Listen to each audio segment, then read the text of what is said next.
Seminoles, the preeminent team in college football for the last half-decade. The Miami Hurricanes dominated college ball for 10 years in the 80s and early 90s. One state, two teams, who collided in two titanic meetings, simply known as wide right. 35-yard field goal to win it. Good snap. Here's the kick. It is up. It is no good. Florida State trails 19-16. The snap is back. The kick is on the way. It is no good. Wide to the right. The game is over. Since those fateful games, Florida State has dominated the rivalry, physically and emotionally, winning 6 of 7, including 5 straight. Now the Canes are once again ready to challenge the Seminoles and reclaim their spot among the nation's elite. Florida State is on a 15-year run of sustained excellence. Today, the Canes provide a roadblock on their path to a repeat national title as the Noles continue their pursuit to join the greatest teams in college football history.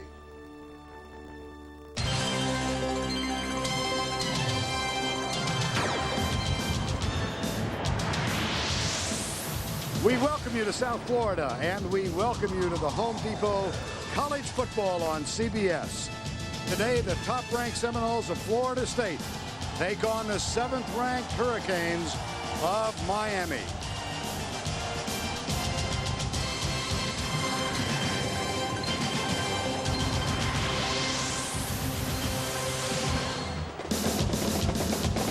Both teams have received their marching orders for this one: play and play well, and do so before a national television audience and a sold-out house. The emotions are running rather high, and no matter where you look, you'll find support for either team. The Orange Bowl has a chance of heating up just a bit this afternoon. It's Florida State, undefeated and 5-0, ranked number 1. Miami 3-1 and ranked number 7.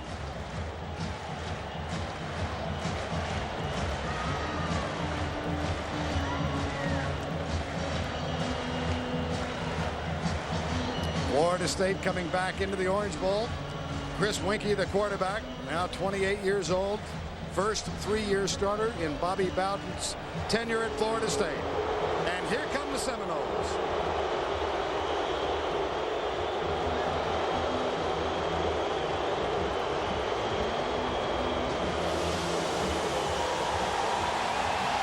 Here comes Miami.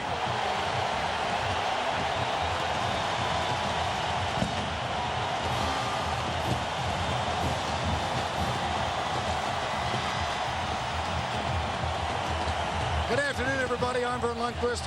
Welcome to the Orange Bowl. This rusty old relic is vibrating in anticipation of the renewal of one of the most intense rivalries in all of college football. Miami against Florida State. Think about this. In the last 14 years, 10 times one team or the other has played for the national championship. Alonzo Jackson plays right now for Florida State, but he might well have spoken for either team when he talked about the significance of this game.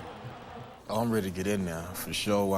Whole lot of bad blood involved, whole lot of hatred. You know, they took a couple of national championships away from us, and we took a couple from them. I mean, it's going to be live. I'm ready. Yes, and so are we. I'm joined by Todd Blackledge. Todd, the big question, of course, coming into the game, the status of Chris Winkie, the Florida State quarterback. Well, Vernie had a severely sprained left foot in their last game against Maryland. It happened not in a sack. He was sacked 4 times, but he stepped in a hole early in the game. Now he's got 2 good things going for him. Number 1, the injury happened 9 days ago on a Thursday night instead of a week ago. Otherwise, he probably wouldn't play today.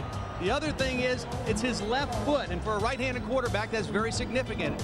His plant foot is okay. The left foot, a little more of a problem. Well, Bobby Bowden said it would be a game-time decision as to whether or not he could go. Let's get a checkup right now and go down to the sidelines to Jill Arrington. That's right. Chris Winkie did not practice much earlier in the week because of that sprained left foot. He had a mobile cast on it. He had very little mobility. He couldn't put a lot of pressure on it. But Thursday, he went through a full practice. He said he felt pretty good. There was no swelling after practice on Thursday. I talked to him yesterday. He's around 90%, he says. The coach Rick just told me he will start the game today. Now they're going to put some extra protection, some extra padding on that foot to try to keep him in the game, and I'm going to keep an eye on him. Back to you guys.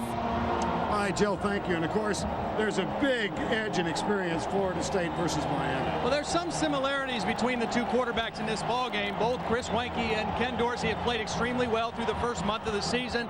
Both are unquestionably the leaders of their teams and hold the key to their chances today and a run at a national championship. But there are some obvious differences as well. First of all, you start with just the age. Chris Weinke is 9 years older than Ken Dorsey. Both guys have put up good numbers, only one loss as a starter. Maybe the most significant number also that doesn't show up, Chris Weinke is 2-0 against the Miami Hurricanes. For Ken Dorsey, this is his first meeting against Florida State. He was tested in Washington. He'll be much more severely tested today against the Seminoles. I think all of you know about the intense downpours that have harassed South Florida over the past week. The forecast for today quite pleasant, 85 degrees. We do have 94% humidity and partly cloudy skies. There is a chance that we'll have late afternoon thunder showers again today.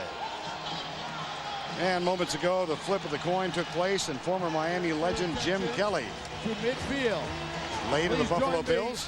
In giving a warm University of Miami welcome to today's honorary captain, former UM great quarterback Jim Kelly. Welcome back to Hurricane Country. And Miami won the toss, so Florida State will kick off.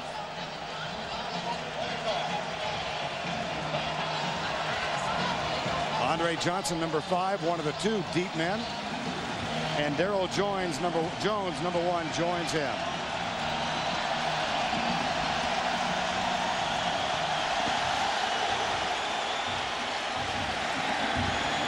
There's the kick. And the collision at the 23. Jones fumbles. Who got it?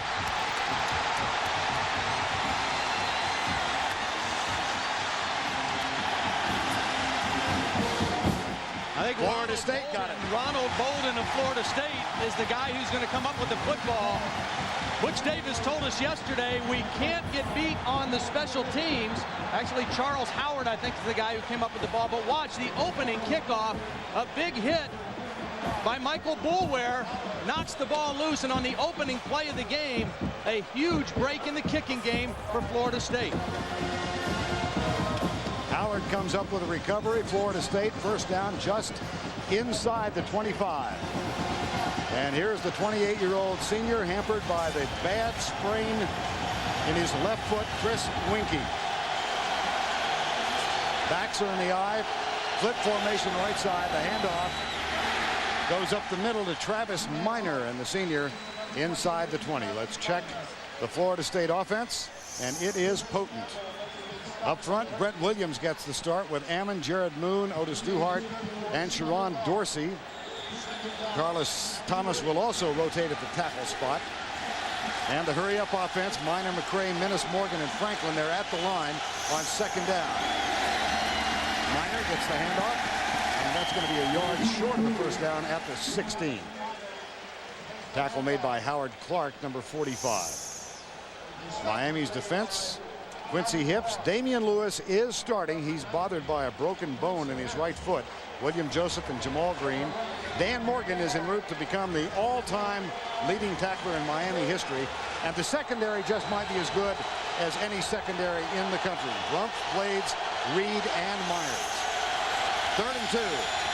They try the fullback, and William McCray, I believe, is stopped short.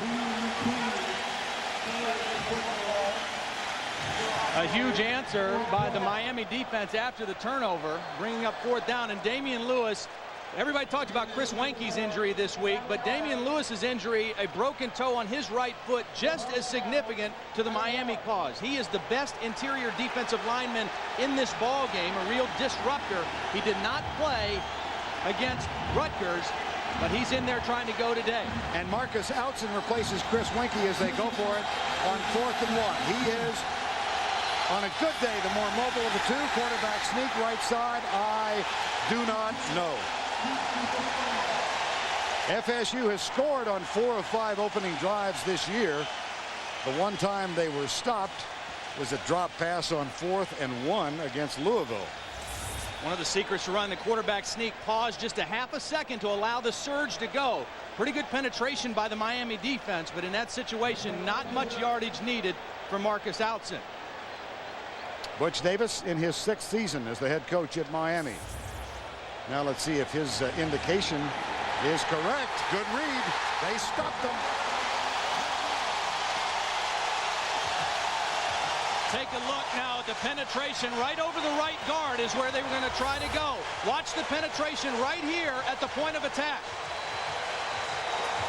You got to stay low. You got to drive into the backfield and met head on right at the point of attack. William Joseph, the sophomore out of Miami Edison High School. Great penetration and a huge stop on 4th down by the Hurricanes. So on 1st down, here comes the 19-year-old sophomore quarterback Ken Dorsey out of California. Backs in the eye. And he'll hand it off. James Jackson goes right. And he surges across the 25-yard line. Bradley Jennings, number 44, makes the tackle. Here is the sophomore. 6-1 as a starter. Had a really tough go in Seattle against Washington. 3 turnovers in the first half. Came back strong and then played well on the road against West Virginia. And you look at that, 9 touchdowns, 0 interceptions for a young quarterback. That speaks volumes of his quarterback savvy and maturity. He is 2 passes away, and here is a flag thrown by our referee, Ron Cherry.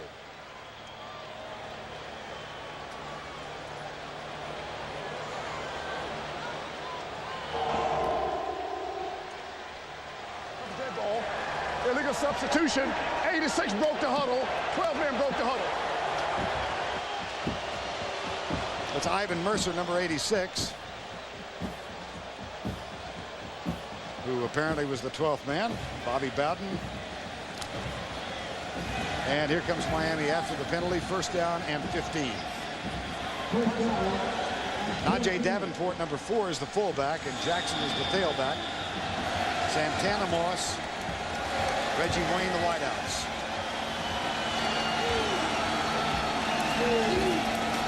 And off Jackson. And he gets 5 yards back. Butch Davis telling us yesterday how important the ground game is. He said we might see a lot of really terrific 4-yard runs. Here's the offensive line. McKinney, who has the tough task today.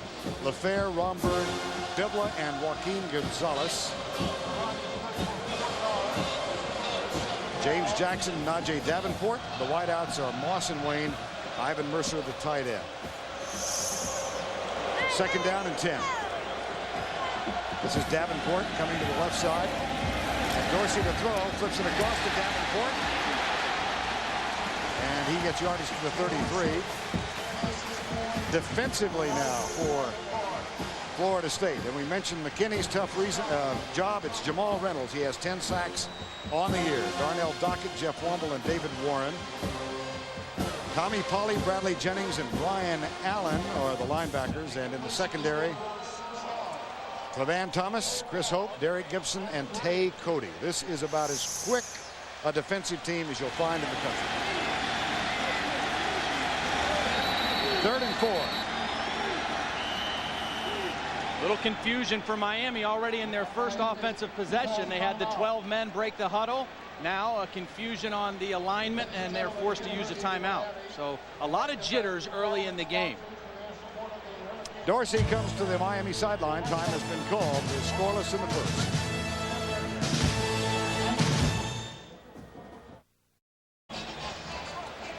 We welcome you back.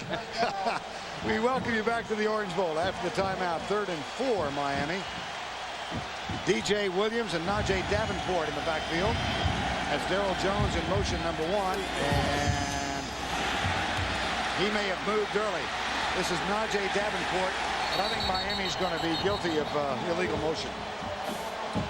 Davenport tackled at the 29, so option resting now with Florida State. I think Najee better get a tighter chin strap too. That's 2 plays in a row where Florida State has come up and knocked his lid off. Yeah, Darrell Jones went in motion and then was in some kind of hurry to get downfield. Take a look again now. Coming from here, you're going to see Jones, and then he's going to turn up a little bit too early. Again, just pregame jitters and a lot of intensity, emotion in this ball game. Miami trying to slip a run in there on 3rd down and snuffed out by the Seminoles. That brings on Clevan Thomas to return the punt of Freddie Capshaw. Capshaw has had an excellent season thus far. He's only had 7 returned, and the longest return against him has been 3 yards. We'll see what Thomas can do for Florida State. Here's Capshaw, nice and high, and caught. Well, there's the longest return of the season. Fumble! Loose ball at the 47. And can Miami return the favor? Yes, they can. Andre King, number 84. Big ball game. You got to secure the football. It's ripped out by Dan Morgan. He's all over the field, and another big play for the senior linebacker.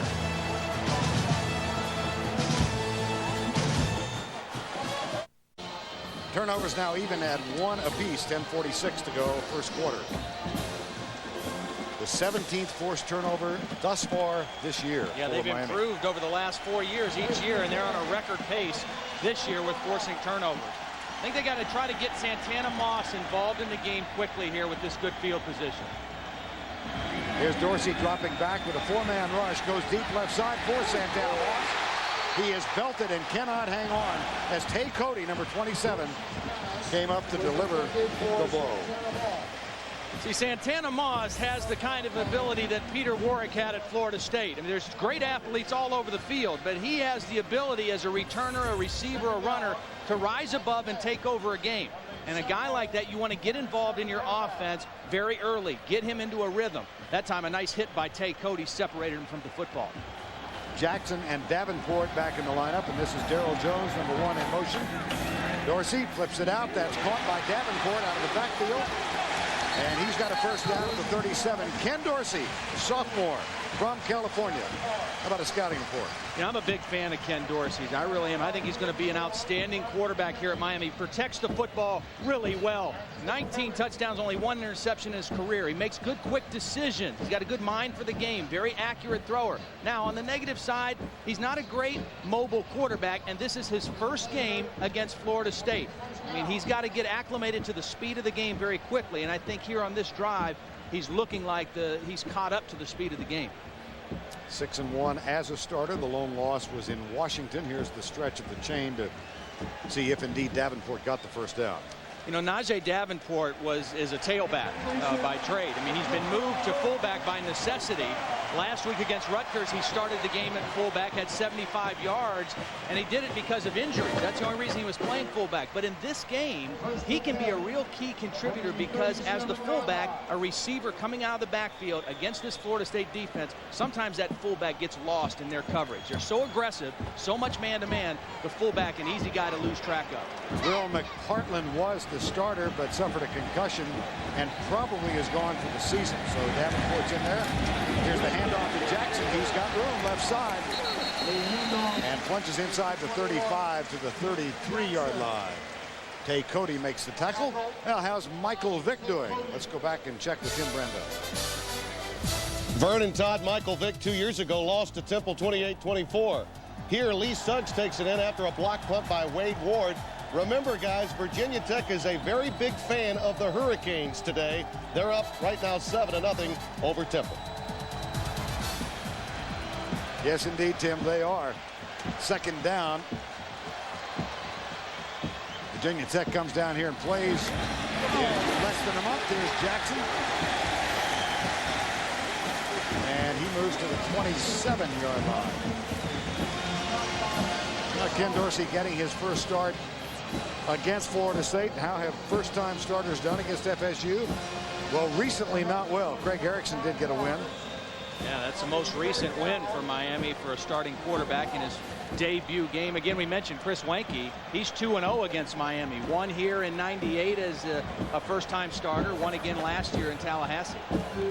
Saw Testaverde's name in 1985. One of the most significant wins in this series was in '86 when Testaverde led Miami to a come-from-behind victory. Here's the plunge for the first down on 3rd and 1. It's James Jackson, number 21. Jackson off to a slow start this year, but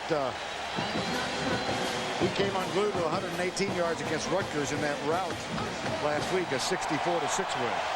You know, and they kind of had this luxury coming into the year with 3 talented tailbacks in James Jackson, Najee Davenport, and Clinton Portis. Well, Portis is out. He's injured with some broken toes.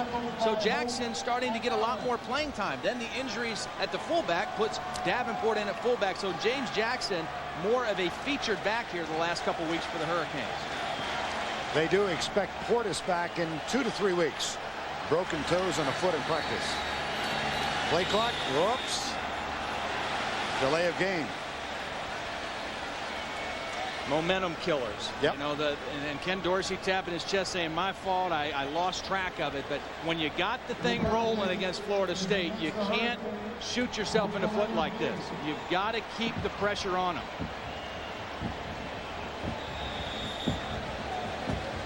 Butch Davis said of Ken Dorsey in our conversation with Butch yesterday, he thought he saw the real deal in Seattle against Washington, but he ain't seen a thing yet. Yeah. Well, the good news is he had to fight the crowd in Seattle. It doesn't have to do that today, but the bad news is Florida State's better on defense. And on Jackson, quick opener, he's got some room down to the 22-yard line. Tommy Pauly, number 29, the outstanding linebacker, makes the tackle. But Jackson running well. Big key to this ball game. Can Miami run the football? I think they need to gain at least 100 yards. That puts the pressure on these guys up front. The offensive line. Butch Davis says he thinks physically this is the best offensive line that they've had since he's been here. But they're young and they're untested a little bit. But so far, opening some nice creases for James Jackson. In the last 5 games, all losses to FSU. They have not rushed for 100 yards. Here's a play fake down the middle. Davenport, touchdown Miami.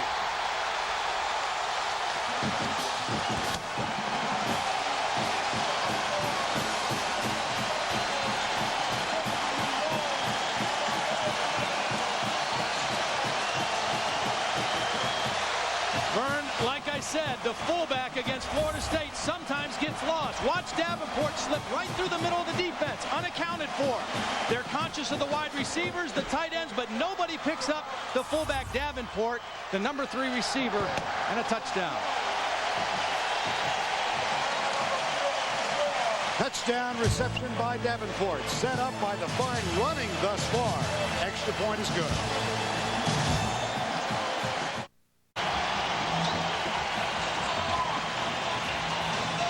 Miami goes 47 yards after recovering the fumble on the punt return, and Najee Davenport scoots down the middle. A perfectly executed play fake by Dorsey. And a quick footnote, the team that has scored first has had the better of it. The only difference there, I think, was 92, was it not? That was the second of the wide right games. Wide right 2. Burned forever in the memory of all Florida State fans, and for that matter Miami fans, because they were on the victorious end. Interesting, the streaks in this series, Miami has lost the last 5, but they had won 4 of the previous 5 in the 90s. And of course Miami hit with the scholarship prohibition by the NCAA. Here's Todd Seaver's kick, and boy does he get his foot into this one. Wow. Not only 8 yards deep, but way up in the air. 2 nice things to watch on the touchdown. First, watch on the left tackle, Bryant McKinney. This is a key matchup going against Jamal Reynolds. Does a nice job getting his arms extended and using his advantage, which is his height and long arms. And then the play fake by Dorsey fools Tommy Pauly, an outstanding linebacker, and that allows Davenport to slip right by him. Good blocking by the left tackle, good play fake by the quarterback. And just another footnote for the sophomore from California. He's now thrown 125 passes without an interception this year. That is a new Miami school record, previously held by Gino Torretta at 123. McCray and Minor in the backfield. Winky right side behind Snoop Menace. A flag is thrown late, very late in the offensive backfield. Menace makes the catch. If the play stands, it's a first down. It's going to be a roughing the passer against Miami, and certainly with the injury to Chris Wenke, the officials are probably going to be in tune to that a little bit more. Miami came with the blitz after the play. Damian Lewis with an extra shot.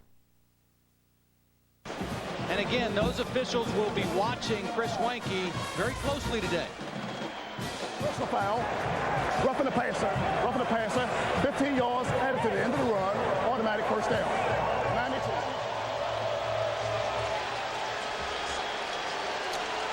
Chris Wenke in the last 2 years, over 300 in each game. That effort in 1998 was his first 300-yard passing game for the Seminoles. He is the consummate field general, Vern. I mean, he has a great feel for this offense. He's in total command of what they're doing. He runs the no huddle. A valuable, valuable asset to this team. At midfield, they spread it out, and out of the backfield, incomplete. Little flare pattern to Travis Minor. Four-man rush by Miami that time. And Marquise Fitzgerald, number 27, was covering, and he'll now come to the bench, 2nd and 10. Now this offense, we should make the point, it's a no huddle, but it's not a hurry up. But they constantly give you the threat of going on a quick count, so they keep the pressure on you defensively. Back in the eye, Wenke with the change at the line of scrimmage. 8-man front for Miami. Got to throw the football. He tosses to Minor instead. Minor finds some room and rips it down to the 45-yard line. Tackle made by Al Blades and Chris Campbell. Nice audible this time by Chris Wenke. I mean, what he sees, you see 8 guys here, but the main guy is Blades, the safety. And Wenke is going to audible away from the safety, the toss sweep away from the free safety, and they get a nice gain. 3rd and 4 at the 44. Here they come again. Blades throwing, showing blitz. Wenke audibling. Twice. The blitz coming. The handoff to Minor. He is stuffed. 4th down. William Joseph, number 94, and Dan Morgan, number 44. Dan Morgan is a guy, I mean, he is what you consider a linebacker. If you look up linebacker in the dictionary, you see a picture of a guy like Dan Morgan fighting off the block by the fullback McCray and in to make the tackle. 16 tackles against West Virginia, 20 tackles against Washington, and a big one here for Butch Davis's defense. And on 4th down from the 45, Keith Cottrell is on to punt. 41-yard average for the season. And Santana Moss, the ever dangerous Santana Moss, fair catch called, and he grabs it at the 8-yard line. 36-yard punt and nothing on the return. Now let's take a look back at that game in 1987. That was the game that renewed the rivalry. Miami had trailed 19-3, but with 2:32 left, it was Steve Walsh to Michael Irvin, a 74-yard bomb. Florida State answered back when Danny McManus found Ronald Lewis in the end zone with less than 1:30 remaining. Down by 1, the Seminoles decided to go for 2. The pass from McManus intercepted by Miami's Bubba McDowell. Miami held on to win it 26-25. They lead by 7 here. And a flag is down.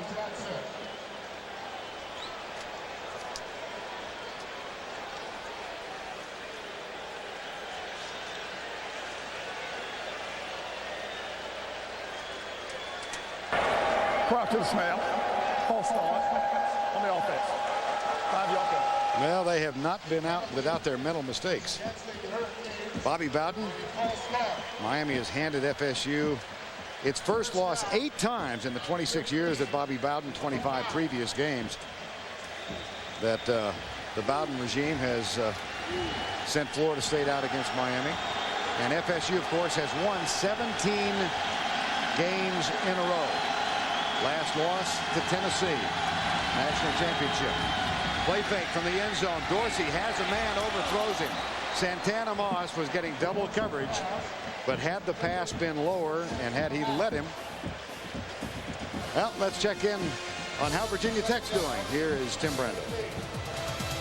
All right, Vern, Michael Vick wasn't there a couple of years ago when they lost to Temple, but you know what? He is now, and why not hand off to Lee Suggs? 8 touchdowns in his last 3 games. He's second in scoring in the country, Lee Suggs, and they're up by 2 touchdowns over Temple. All right, thank you, Tim. It's interesting, you know, Timmy said a while ago that they probably, the Virginia Tech guys, here's the handoff.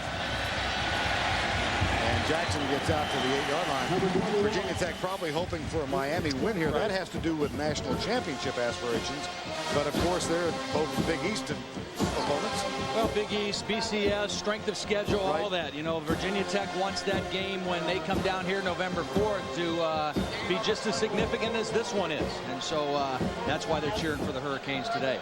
3rd down and 11 at the 9. 7-0. Kenny Dorsey has done a great job of making decisions and protecting the football. He needs to be smart here in his own territory deep. That is Santana Moss in motion. Dorsey with a little shovel pass.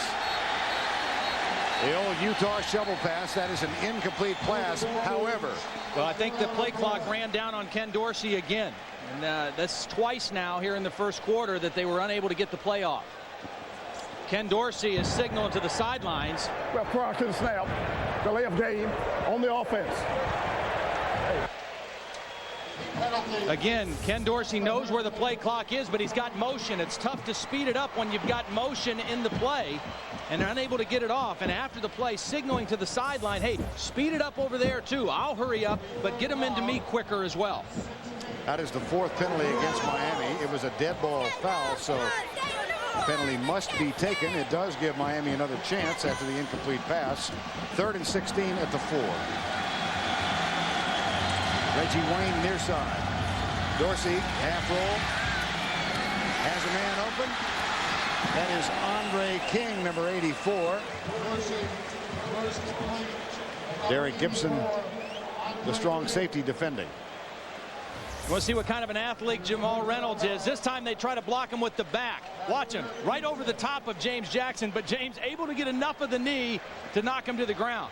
This is an incredibly athletic guy playing defensive end for Florida State. So Freddie Capshaw is on the punt for the 2nd time. Van Thomas deep for Florida State. Recall that his fumble on the last punt return set up the only touchdown of the game. Capshaw, boy, they got close. That was almost blocked. Thomas circles back and is nailed at the 37-yard line. Vern, Tommy Polley is a punt block extraordinaire guy for Florida State. Watch him come in here now, number 29. It looks like he's going to swallow this one up, but he tries to avoid the punter and doesn't get a hand on the football. He blocked a field goal in this game against Miami last year, blocked a punt against Florida and Virginia Tech last year on their way to a national championship. And was within a whisker then. Yes, sir. Jeff Chaney now in the backfield, number 1. He'll rotate, play about a third of the time, spelling Travis Minor. He's the deep back in the eye.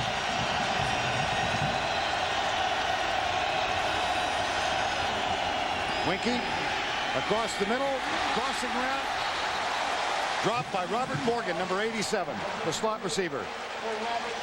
Well, first of 2 games for you, and coming up next, 15th ranked Auburn goes into Starkville to take on 20th ranked Mississippi State. That's next on CBS.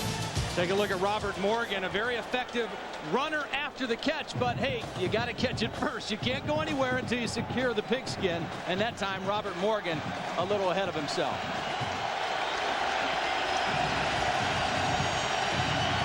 Second and 10. Miami brings 5.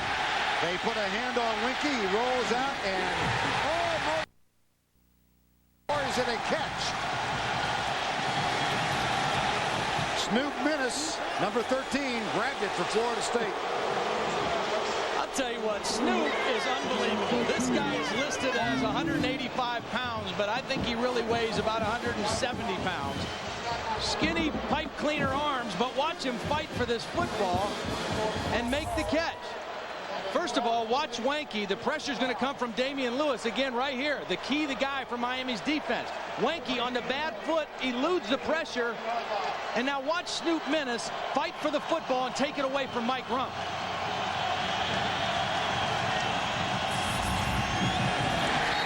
There's another pass left side. Anquan Bolden, the intended receiver. Go back to the previous play again and watch the end of it now. Menace fighting for the football. Rump in a great position to make the interception, but Menace just fought for the ball a little harder than Mike Rump. 2nd and 10 after the incomplete pass to Bolden. Quick setup, drills it left side. Caught Morgan. Morgan chased by Morgan. And R. Morgan beats D. Morgan. Robert over Dan, 30-yard gain. Al Blades was covering on the play. It was a corner blitz, and Al Blades went for the interception and got beat. Rump came on the blitz. Wanky read it. Blades came in and tried to make the one-arm tackle, and Morgan made him pay for it. Big play off a short completion. Javon Walker on the field now for the first time. Here's another quick setup. Wanky goes in the right corner and overthrows his intended receiver, Marvin Snoop Menace. Boy, they come at you in waves, don't they? That's the no-huddle offense. Test your sports knowledge. Play Aflac Trivia at cbs.sportsline.com or America Online, keyword CBS Sports Line. I guess we're getting a tester on the Aflac question today, too. Yeah, I've heard that. Get a sneak preview or anything. No, but I've got faith in you. 2nd and 10. Cheney caught behind the line.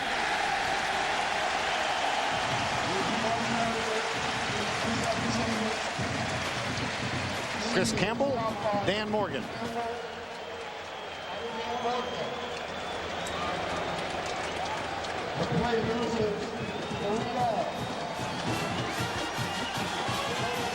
Loss of 3, 3rd and 13. Atruz Bell is on the field, number 26. Has caught 12, 6 for touchdowns this year.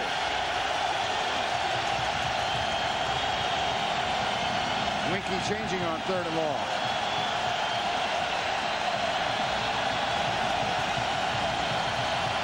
Winky calls timeout. 2:25 to go in a fast-moving opening quarter. Miami up by 7. Welcome back to the Orange Bowl. 2:25 to go in the opening quarter of play. Both teams continue on their respective sidelines. This Miami defense comes back out. 3rd and 13. Just an interesting sidelight to this game. The Miami defense has scored 3 times. The defense has scored 3 times in each of the previous 2 games they've won. Yeah, 3 touchdowns against West Virginia, 2 touchdowns and a safety last week against Rutgers. James Lewis, one of the extra D-backs. 3 down linemen, 6 defensive backs. Morgan in the line in a stand-up position now. The linebacker. They ran out of time, Vern, and you don't ever see that coming out of a timeout. My, oh my.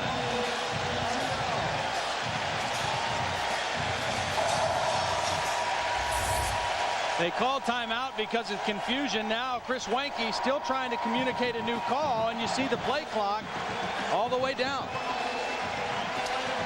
This is Mark Richt, the offensive coordinator, who played quarterback at the University of Miami in the early 80s. He served as a backup to Jim Kelly. What started out as a very promising offensive drive with a couple big plays has now turned into a tough situation. 3rd and very long, 18. Stunts by the defensive line. Good pressure from Lewis. Winky not very mobile, but he finds a receiver. He's got a man open at the 13-yard line. Atruz Bell, number 26. Did he get enough? I'm not sure. Needed 18. Boy, another nice job by Chris Wanky on the bad left foot, eluding some pressure and making an accurate throw on the move. This is not his forte, throwing the ball on the run, but he finds Bell crossing the field, and Bell not able to get the first down. Can you say Sebastian Janikowski somebody? Wow. He's not with this team. They are having serious kicking problems. I'm not sure that's all the reason they're going for it on fourth down, but they're not going to go for the field goal. Winky tosses it deep, tipped away. Edward Reed, number 20, intended for Carver Donaldson. Great play by Ed Reed, the strong safety. Chris Weinke thought he had an easy touchdown.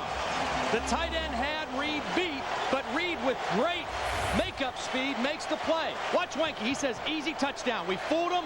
Ed Reed, great recovery, and knocks that ball down. What a nice play by the junior out of St. Rose, Louisiana. It would have been a 31-yard field goal attempt. Now twice Miami has stopped Florida State on fourth down. That's key. Here's James Jackson out to the 15-yard line. Not to beat this to death, but it probably will come up several times in the game. Janikowski, of course, the #1 draft pick of the Raiders, playing in the NFL. And Florida State is 4 of 7 with Matt Munyon, who's a walk-on freshman, kicking field goals. Yep. He's also missed 3 extra points. They've tried 3 different place kickers this year. Here's Dorsey. Wants a bunch. He's got a man. It's Santana Moss. And he is open for a huge game.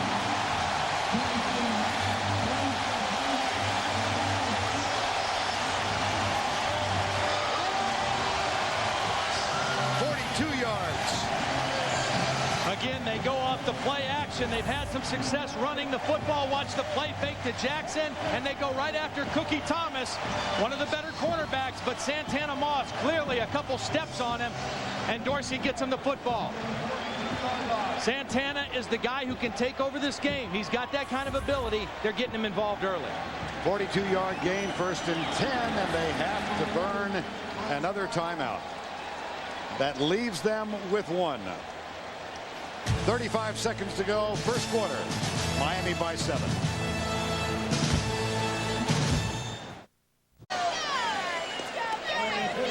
.35 seconds to go in the first quarter. Miami up by 7 and threatening. Now Bobby Bowden bemoaning his kicking problems. Here's Janikowski the last 2 years, 50 of 62 field goals. Matt Munyon is a freshman. Chance Gwaltney has also had his chance in the warm-ups this morning. And we don't mean to beat on the young man, but here was Munyon, a 20-yard field goal attempt against Air. And he hit the right upright. Finally did make one from a little farther out, but it is a serious problem for the Seminoles as they continue their quest to defend the national title. Handoff on first down. It goes to D.J. Williams, number 17. You know, Bert, just to follow up on that, anybody that's played and has spent time around kickers, you know that kicking is about 85% mental and only about 15% physical. I mean, you obviously know he's got a good leg, a strong leg, or he wouldn't be here, but mentally a little confidence shaken right now, and obviously Bobby Bowden, not great confidence in him as well. 2nd down and 7. D.J. Williams continues at fullback in front of Jackson. Now Dorsey goes deep. Oh, he's got a man. It's Ivan Mercer, the tight end. 1st and goal, Miami. A 31-yard gain.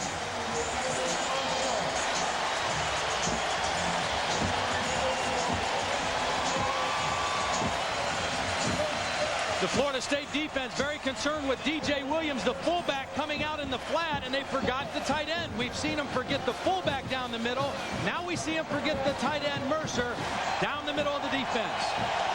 That's the end of the first quarter with the score 7-0. We will return to the Orange Bowl after this message and this word from your local station. 7-0 Miami as we start the second quarter.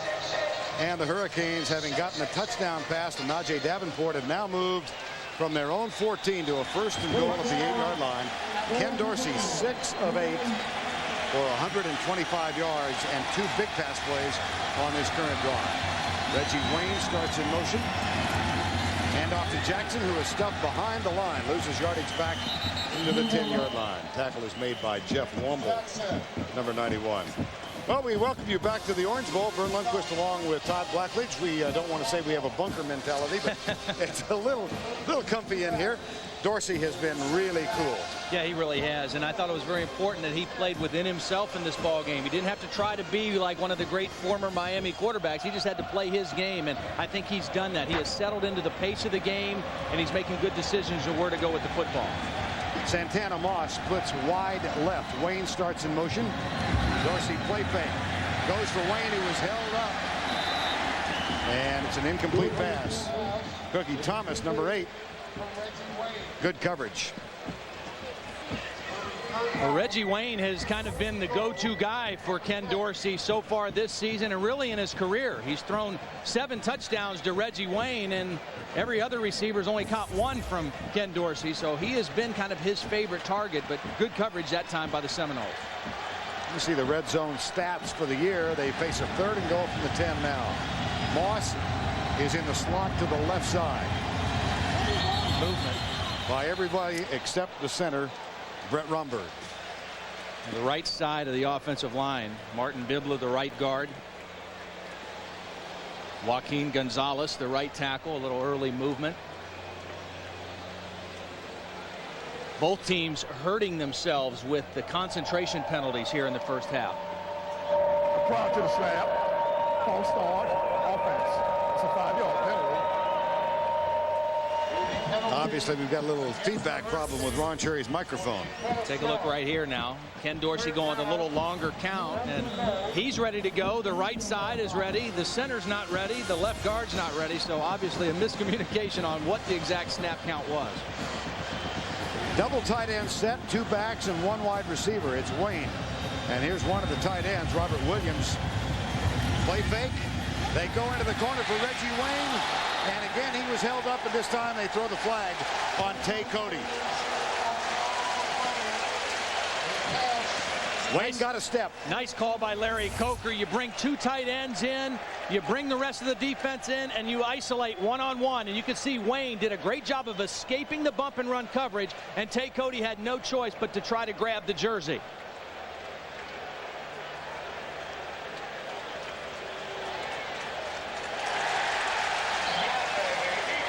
What's the key to throwing against Florida State? Stop the pass rush. 2 guys, the left tackle McKinney, the backup tight end in there helping on Jamal Reynolds. There's Larry Coker right there with the good call on the big 3rd down play. Now a 1st down inside the 10-yard line for the Hurricanes. Defensive holding call on Cody. Now Dorsey, as a starter, and this is his 8th start, has found Reggie Wayne in the end zone 7 times, and then he has spread the goodies around. 11 other receivers, 1 catch each. Now Andre King splits out wide to the left. Ivan Mercer and Robert Williams, the 2 tight ends, are tight right. This is Mercer, who had a big catch earlier in the drive, and he sets up tight left, where he will help on Reynolds. Here is James Jackson on 1st down to the 4-yard line. A couple former great quarterbacks, Bernie Kosar and Jim Kelly. Kelly with the visor and the sunglasses. Well, there have been comparisons made to Bernie Kosar about Ken Dorsey. And yesterday, Butch Davis saying, listen, the kid needs to play with composure. He doesn't need to be compared to Kosar or any of the other ghosts who have played quarterback here. But he does remind me a lot of Bernie, the way he plays. He's kind of lanky. He's very calm. Jackson to the 2. It'll be 3rd down and goal. So far in this first half, Miami has done exactly what they've wanted to do on offense. Have enough success running the football that you make them respect the run and you slow that pass rush down. The play action has been effective. They've faked a couple reverses to Santana Moss. A lot of little things to just take the edge off of Mickey Andrews' defense. 3rd and goal from the 1. DJ Williams is in at fullback, and Jackson is the tailback. They hand it off to DJ Williams. Touchdown for the heralded freshman out of California. That's his first touchdown is a Hurricane. Some confusion for Florida State with the call and what personnel they wanted in. They were never lined up correctly. A lot of movement trying to get down in their stance by Florida State. And Miami got a good jump off the football, a good push on the right side to get Williams into the end zone. Todd Severs with the extra point. It's up and good, and Miami leads by 14. DJ Williams recruited as a linebacker. He can play both sides of the ball, as you've seen.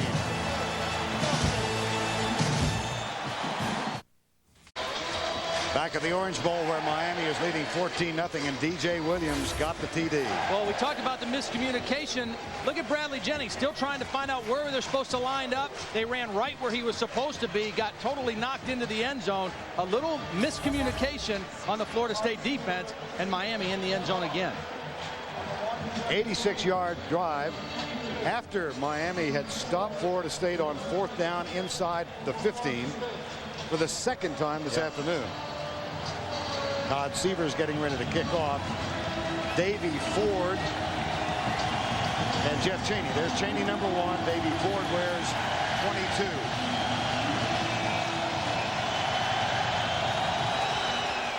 22. This one returnable. It'll be Ford at the 1-yard line. Oh my goodness.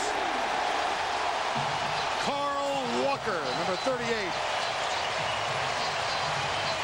Take a moment to stroll in the sun. You know, historically, these two teams are great coverage teams because of the speed and athleticism. And that is getting it done on kickoff coverage right there. You just scored a touchdown. Don't let that other team get any momentum. Knock them down inside the 10-yard line. Seminoles have it just outside the 5. 1st and 10, 12:49 to go. Third quarter, Winky, play action, deep right side into double coverage. And that one well overthrown. Now let's check in with Jill Arrington. There are a lot of legends here at the game to support the Hurricanes. I have Bernie Kosar right here with me. You talked to Ken this week. What did you tell Dorsey? Well, I've been spending a lot of time down at UM as being a trustee, and you know, Ken has a lot of good things going for him, and he showed a lot of poise the last couple of weeks, and just to keep his confidence up and take what the defense gives you. And he's doing an awesome job out here, and it's great to see the Orange Bowl this rocking like this. Okay, let's watch this play. We'll be right back. Second down, handoff. They stuffed him again. Well, even Mr. Kosar, I bet Joe can appreciate this defensive effort. I know that you gave him some advice coming into this big rivalry because you played here many times. What exactly did you tell him about keeping his poise out there today? Well, you know, he's done, for a young guy, he's really doing a good job of keeping his poise. He doesn't really need much advice on that, and he has good confidence. He's had good success, and I think this crowd here today, the adrenaline's really feeding on the team, and I think these guys are pretty excited to have all us old guys coming around. I told him, though, I got a couple years of eligibility left, but she's still in good shape. Well, thanks a lot for joining us. Florida State has to call time. They have only one left, and we'll be right back.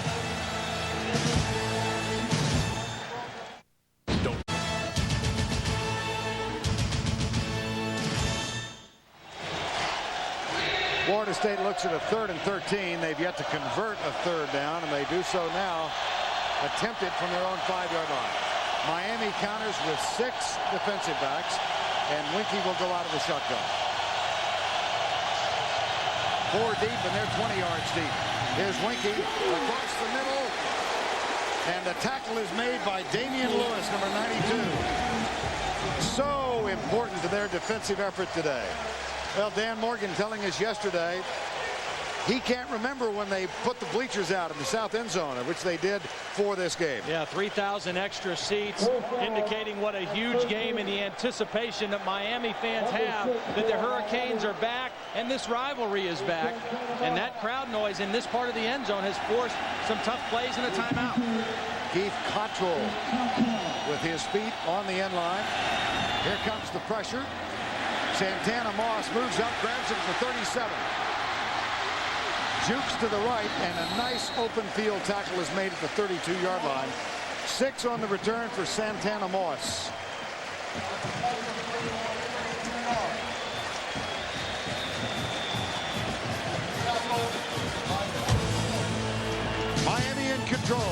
has been called. They lead by 14.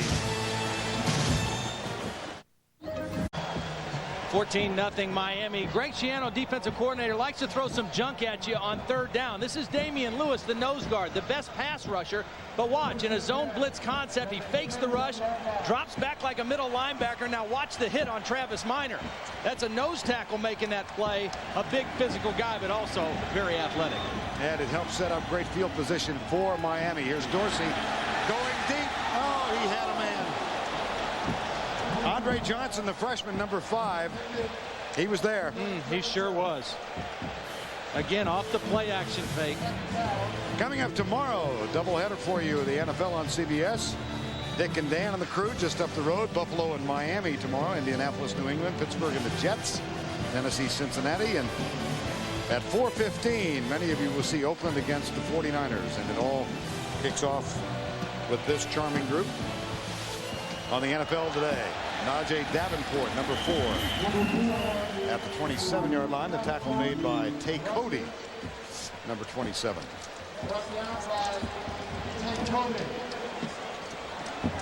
Virginia Tech's lead now 21-zip over Temple. The run is good for 4 yards. Mickey Andrews trying to get his troops going. Now he's got one of his fiery guys back in the lineup, Roland Seymour, who was a starter last year. Here's Roland right here. He hasn't been in the game at all this season. Santana Moss gets the pass from Dorsey, but that'll be 4 yards short of the first down at the 24-yard line. And now, do they want to test the distance of Todd Severs, or will they go for it with a 14-0 lead? I think they're going to go for it. Yeah. Talking about Roland Seymour, he was injured in the Sugar Bowl. Same knee injury as Tommy Polley. They had surgery, the same surgery on the same day. Polley able to come back at the beginning of the season, but it's been a little slower rehab for Roland Seymour. Hasn't played yet this season, but brings some leadership and some nastiness to the Seminole defense. 4th and 3 at the 24. It would be a 42-yard field goal if attempted. It apparently will not be, but Miami has used its final timeout to talk it over.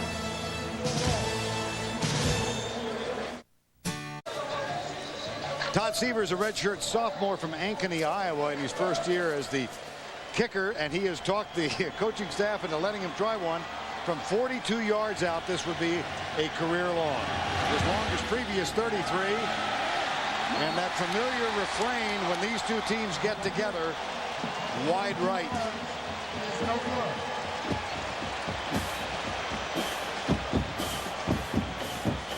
One of the things you worry about with a longer field goal is him kicking it too low, but he's able to get this one up quick enough, and he's got enough leg into it.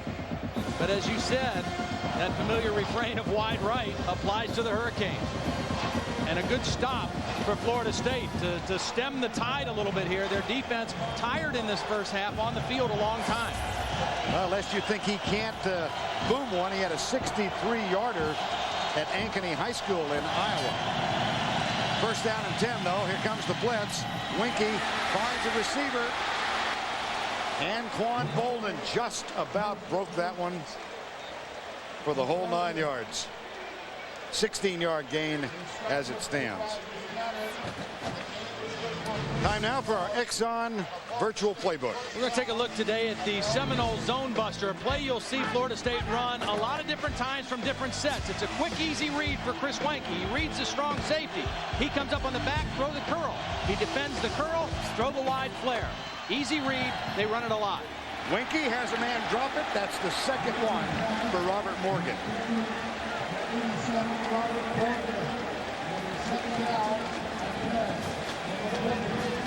Florida State desperate to get something going here and put some points on the board, and 2 good throws by Wenke to Morgan, and both times takes his eye off the football and starts to turn and run before.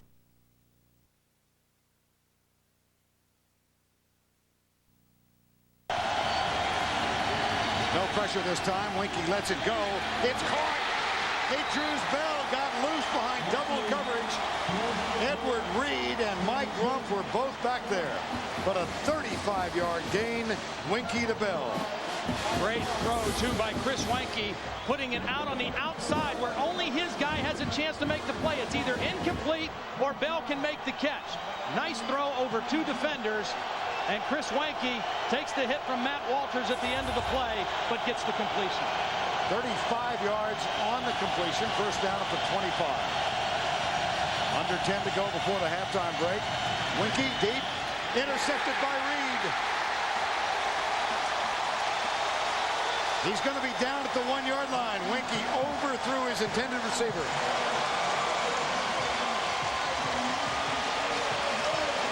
Chris Weinke made a great throw the play right before this to Atruce Bell on the corner route. This time down the middle of the field. You cannot hang a ball down the middle of the field. You got to keep that one low.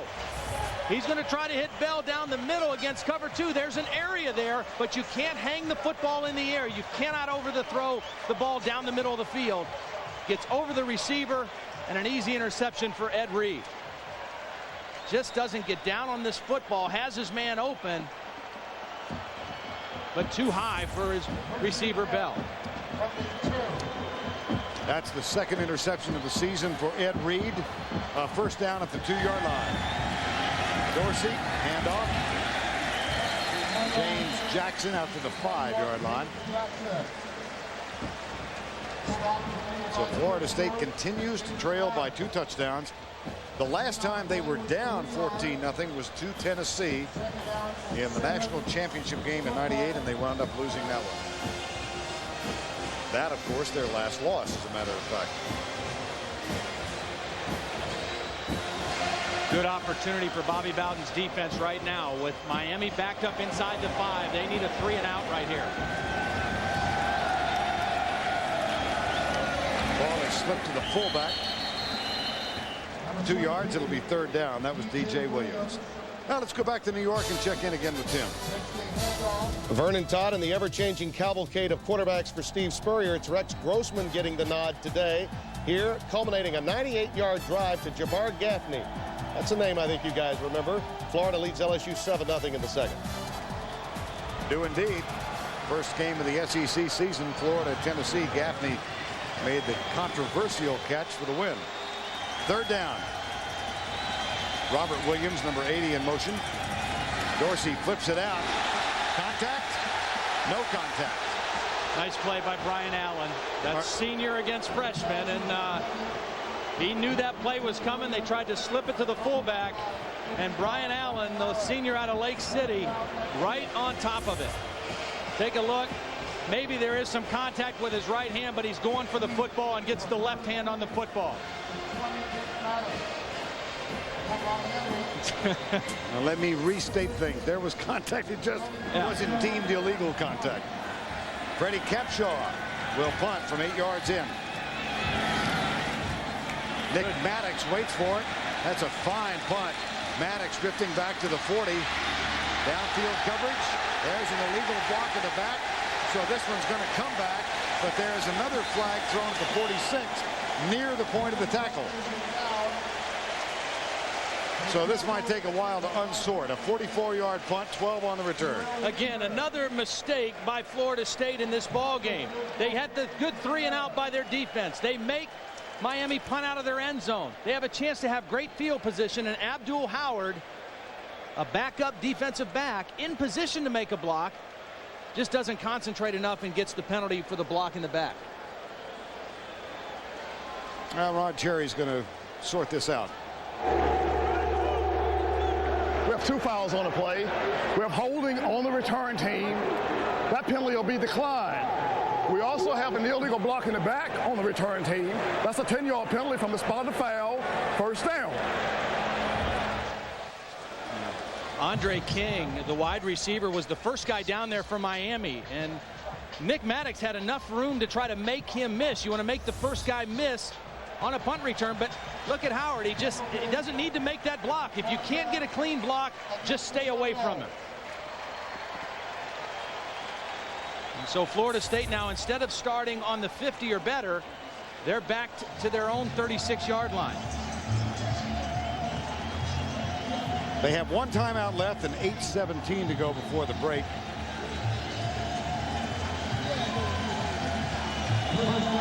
First down and 10. Atruz Bell and Marvin Minnis, Snoop Minnis are the wide receivers. To the left side, Bell is the slot man. Winky hands it off. Goes to William McCray, the fullback, number 36, out to the 40-yard line. Premiering tonight on CBS, Washington, D.C.'s new police commissioner is handpicking the best crime-fighting team in the nation. Now the people have someone on their side. Emmy winner Craig T. Nelson stars in The District. Don't miss the premiere tonight on CBS. Three-man defensive front for Miami. A lot of defensive backs in the game. 6 of them right now.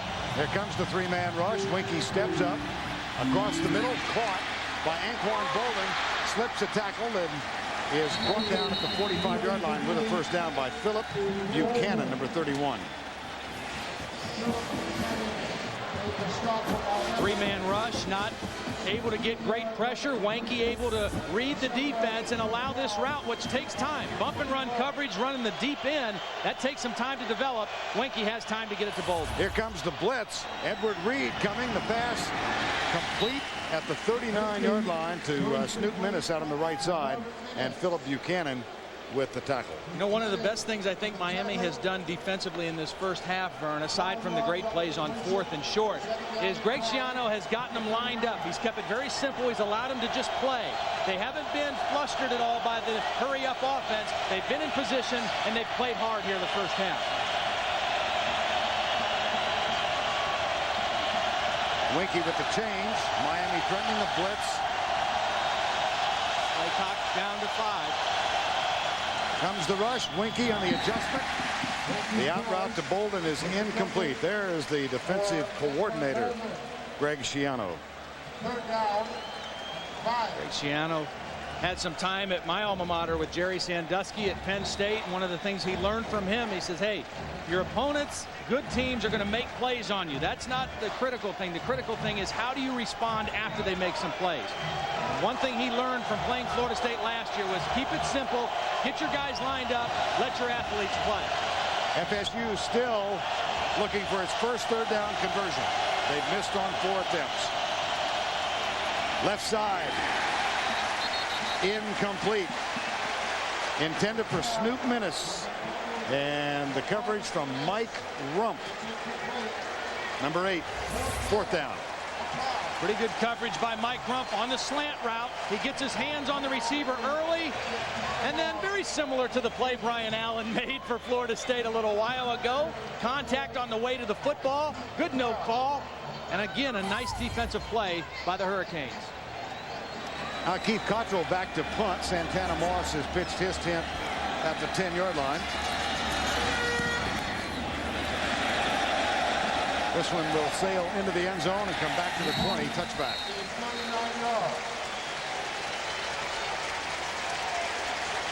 Now Todd mentioned a while ago that we had a teaser for you as the Aflac trivia question. Chris Winky has won 25 consecutive games as a starter. Who holds the NCAA record for consecutive wins as a starting quarterback? Well, we'll wait. I think that might surprise folks. Yeah, I think it will. And I'm also going to name who holds the number 2 spot when we get there. First down and 10. Hand off to Jackson. Out to the 22-yard line. Tackle made by Bradley Jennings. Coming up at halftime, Tim Brando and Spencer Tillman. Scores and highlights and an Auburn, Mississippi State preview. That's coming up at the half. You know, I didn't think that it could get any more raucous in Starkville than it was last week when the Bulldogs beat Florida, but it's going to be just as intense this week. Another huge game in the SEC West between Auburn and Mississippi State. Auburn, of course, goes in with an unblemished record thus far. 2nd and 8 in this one. Miami up 14-0. Dorsey play fake. He comes at Santana Moss, and Moss is down with a first down at the 44-yard line. Derek Gibson with a tackle, a 22-yard gain. Nice play call by Larry Coker. They again went play action to the left and left the wide field for Santana Moss. Single coverage. against Thomas. They play action away from this, and Thomas in a trail position all the way, not even close to Santana Moss. Good call by Larry Coker, isolating Santana with the wide field. Santana Moss with 3 catches for 68 yards. Andre King is the motion man. The handoff goes to Jackson. Bulls his way across the 50. And down to the 47. Derek Gibson makes the tackle with help from Chris Hope. You know, both these teams are used to the heat. They play in the heat. But the Florida State defense looks a little tired to me right now. They've been on the field a lot longer than the Miami defense. And Miami able to start to create some gashes in this Florida State defense. They're young at the defensive tackle position, experienced at end and linebacker. Right now they look a little tired. Second and short. They slip the ball to DJ Williams. And the freshman from Concord, California, whose high school is going, I think, after its 104th win in succession. 105, which is an unbelievable record. Probably, Todd, the most highly recruited football player in the country last year. And surprised some people with coming to Miami. Had it narrowed down to Florida State, Miami, and nearby Cal Berkeley. But they just weren't winning enough games at Cal. Probably would have stayed on the West Coast and felt very comfortable here with the coaching staff, like Greg Schiano, the defensive coordinator you mentioned, recruited as a linebacker, and a real weapon at the fullback. And the handoff, a flag is thrown. Could be a face mask call against FSU.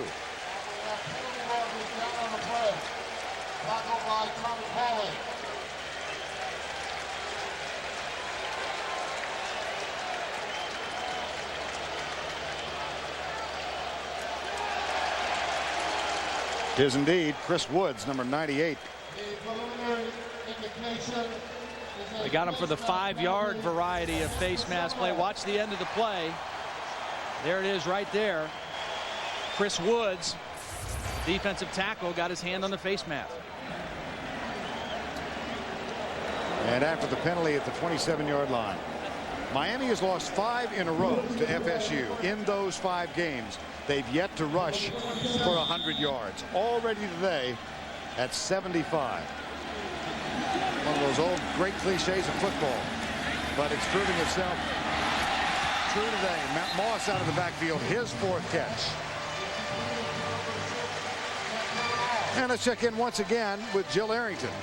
DJ Williams got a great start back in high school thanks to his mom, Sherry Gonzalez. She was determined to give her son a good education, so she worked extra jobs to send DJ to a private high school in California, De La Salle High School. Now, he wasn't real thrilled with that choice at first. Sent his mom a letter, "Come on, Mom, please let me stay at the school nearby." No, she said. He went, and wow, did he really make a turnaround, and then he wrote a follow-up letter. "Thanks, Mom." He really appreciated that. And he excelled on the football field. He was USA Today's Defensive Player of the Year, and look what he's doing now. All right, thank you, Jill. There's the handoff, Najee Davenport out of the backfield. Well, just to put the period to that paragraph, as a two-way player, DJ Williams last year rushed for 1,900 yards, and he led his team with 133 tackles. Yep. He is a talented athlete, you know, the physical maturity beyond his years, and he and the coaching staff felt he can contribute the quickest from a fullback position. He didn't play last week against Rutgers with a hip injury, but he is a valuable weapon coming out of the backfield as a runner or a receiver. Time called. Now, Vern, you mentioned the success of running the football, and it's not just the amount of yardage that they gain. It's not racking up huge numbers running. It's also the threat of the run. That opens up the play action. And Kenny Dorsey today, most of his big passes have come off of play action, and you just have to have a certain measure of success running the football to make play action work. 3rd and 8 here after the loss of 4. Dorsey back, this time no play action. He finds a receiver. Reggie Wayne has a first down at the 16-yard line. In front of Thomas, number 8. They're going after Cookie Thomas a little bit. This is about the 3rd or 4th time that they've gone after him, either with Santana Moss or Reggie Wayne. A lot of respect for the speed. Too big of a cushion on that 3rd down play by Thomas, and an easy completion on the curl route to Reggie Wayne. Najee Davenport in as a fullback now. Jackson is the setback. Andre King is wide right. Dorsey hands it off to Jackson. Nudges inside the 15 to the 14-yard line. The clock with 3:12 to go before the halftime break. Doubleheader for you today, and coming up next in Starkville, Auburn against Mississippi State. A significant SEC battle. That's the second game of our CBS doubleheader. I like Auburn today. I think that Mississippi State played a wonderful ball game last week. They were at a great emotional and intensity pitch. I don't know that they can get to that same level in consecutive weeks, and Auburn playing good football right now. Darrell Jones split wide left. Andre King wide right on second down. Dorsey goes for his tight end, Mercer. It's incomplete. It'll bring up third down. Chris Hope, number 28, was in the neighborhood. I think it's time for Jamal Reynolds to show up on this play, this third down play. He's been very, very quiet. They've double teamed him some. They've run away from him some. But this Florida State defense needs a big play right now, and that's a guy who can deliver it. 10 sacks coming into the game, 21.5 sacks in his career. And going up for the most part today against Bryant McKinney, number 78. Junior college transfer from Lackawanna JC. Now there's help over there with Mercer. Here's a quick count. Reynolds is double teamed. The pass in the end zone incomplete to Santana Moss.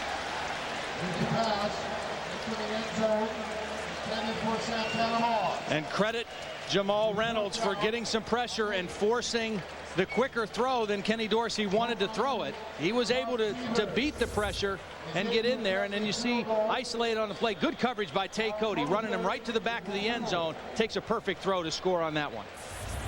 Todd Sievers will get a second chance now. This one from 32 yards out. Aaron Moser is the holder, and Chris Harvey will snap it.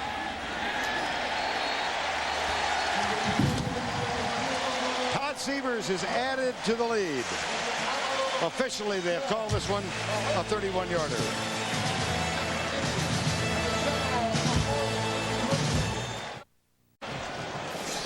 .225 to go before the break. Miami has increased its lead to 17-0 after the 31-yard field goal. Now the half-flat trivia question. Winkie has won 25 as a starter, who holds the NCAA record for consecutive wins. Go all the way back to 69 and to 70. And the answer is Chuck Ely of Toledo, undefeated as a starter. And who is number 2 on the list?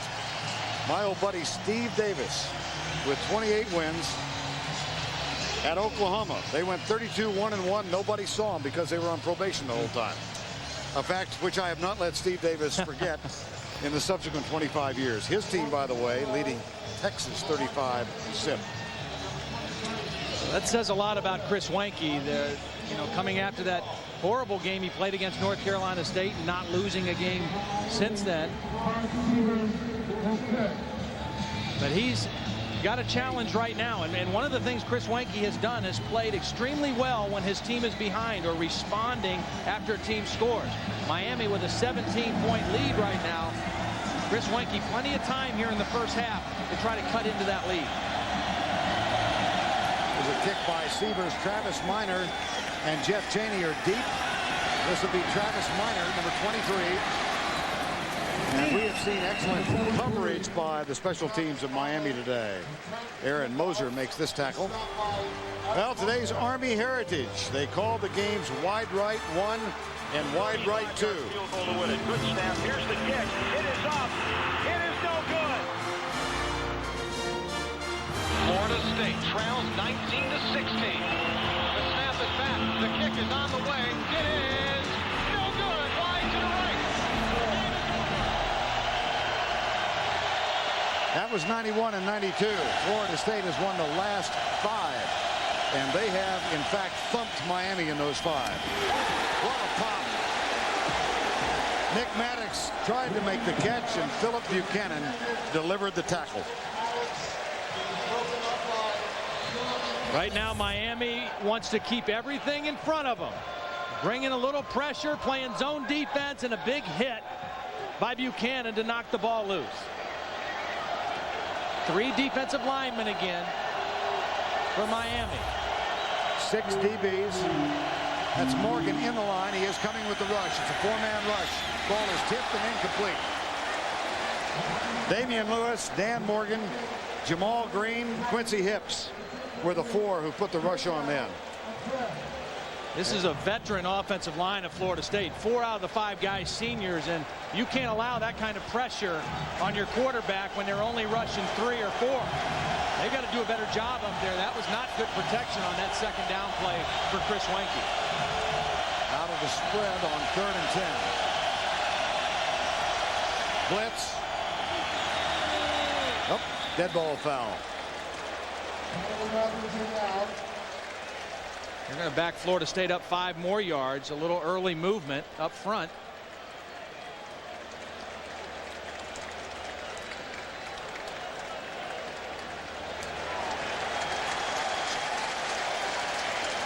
The penalty is against the Seminoles for a cross ball.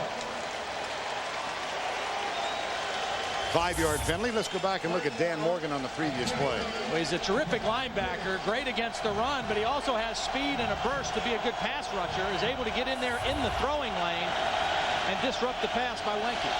3rd and 15, zone blitz. They got to him. Quincy hits, but Wenke slips and then throws it. Minnis is wide open.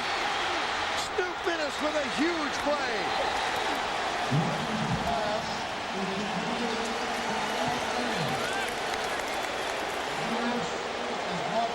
Vern, if Florida State scores on this drive, this could be the play of the game for Florida State.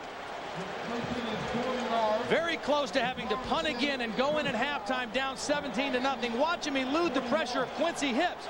He's done that 3 or 4 times today on a bad left foot, and then across his body, feet not set. Perfect throw to Minnis. 35-yard gain, 1:47 to go. FSU has 1 timeout left. Wenke off his back foot, man coverage right sideline, incomplete. Intended for Javon Walker with Buchanan covering that time. I'm impressed with this Miami secondary today. You know, they came into the season with a lot of accolades. A lot of the preseason publications rated them as the best group in the country. And they have shown me something today. They haven't given up anything easy to Florida State.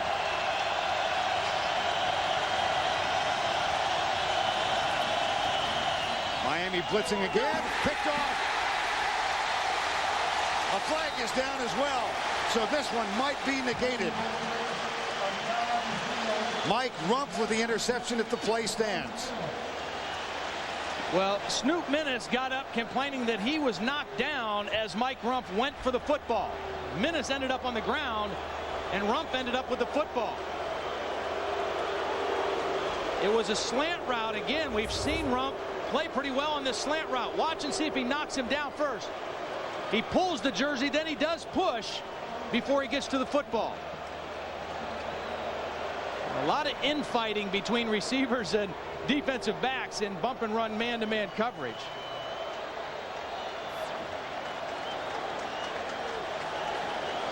Mike Rumpf returned a touchdown, 45 yards for, or rather an interception for a touchdown recently. But this time the play is going to be negated. And a 1st down and 10 Florida State. Bump and run coverage, you can make a lot of contact as long as that receiver's in front of you. If he gets behind you, you got to keep your hands off of him. On 1st and 10, Wenke looking left, drills it. Caught by Atruz Bell at the 20-yard line. And he picks up an additional 3 yards as he works his way to the left. Jonathan Vilma, number 51, with a tackle. It has been 12 years, that memorable 88 game. 31-0 was the final score in that one. That was the season opener, and it was number 1 against number 2 then. Ryan Sprague is in. Here's the toss. Cheney going right. Hurdles a tackle inside the 10 and down at the 9. Florida State only has 1 timeout, Vern, so we're under a minute now at 54 seconds. They've got to keep the thing moving here. Chris Wenke's going to try to save that timeout for as long as he can. If they get a 1st down, remember the clock will stop. 2nd and 2. Slip it to the fullback, McCray. He's down at the 5 with the first down. Now the clock will stop until they set the chains. Chris Wenke may spike the football here, or he may try to call a play right here with 35 seconds left. But the Seminoles in good position to attack the end zone. Javon Walker late onto the field. Heads out to the right side. Too much time, Vern. Taking too much time. Wenke into the left corner. Incomplete. Intended for Bell. They are trying to run some personnel in late. Chris Wenke trying to change the play. That was a waste of time right there, and then the play was totally ineffective. Now watch, they're trying to run a new receiver in for Bolden. Chris Wenke, the clock is moving this whole time. Chris Wenke's trying to communicate the play. If you want to talk to him, call timeout and call a huddle. Anquan Bolden back in the field. He comes left. Atruz Bell splits out wide right. 2 tight ends and 2 running backs in the eye. Draw play up the middle. Cheney is stopped at the 2 and they call timeout. Haven't yet. Now timeout. 13 seconds to go.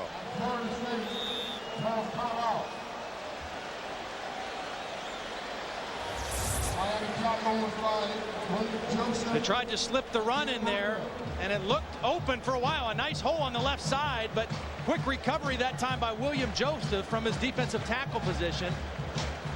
And Florida State forced to use a timeout. Now what that means, Vern, with 13 seconds left in the half, you'd like to think you could run it in from the 1-yard line, but if you get stopped on a running play, probably won't be able to get them lined up to kill the clock by spiking the football. So you almost have to throw here on this play. That is Matt Munyon, who is the kicker. Walk-on freshman from Panama City, Florida. Earlier in the game, we told you about the kicking problems that have been troubling Florida State. Well, 13 seconds to go. The ball just inside the 2. No timeouts. Yeah. And you're right. Go back to that 3rd and 13. And Quincy Hips had Wenke lined up for the sack. But he avoided that tackle and then found Minnis for a 35-yard gain. Mark Rick trying to call the perfect play here, because again, if you run it and get stopped here, you don't have enough time to run your field goal team on the field and kick a successful field goal. So you have to throw on this 3rd down play, and if it fails, incomplete, then you settle for the field goal. But they desperately want a touchdown right here. Wenke talks with Jeff Cheney, who will be the deep back. William McCray is the fullback. Play clock is going. It's down inside of 20 right now. Wenke just getting him out of the huddle. Carver Donaldson, number 88, the 13 tight end, is tight to the left. And a power formation. Play fake. Intercepted by Morgan. He could go all the way. He's got Takes off by Morgan. There's Cheney who knocks him out of bounds.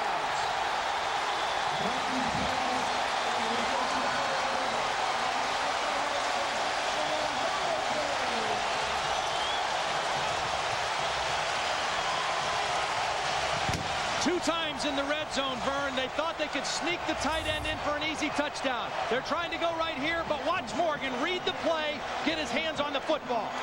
2 times Chris Wenke thought he had an easy touchdown to the tight end, flips it in there.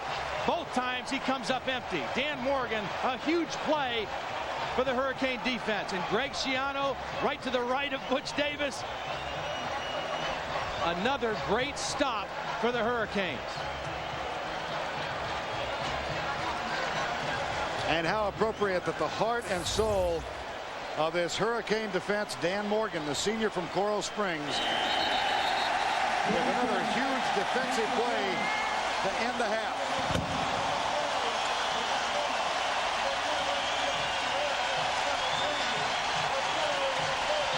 Let's go down to Jill Arrington.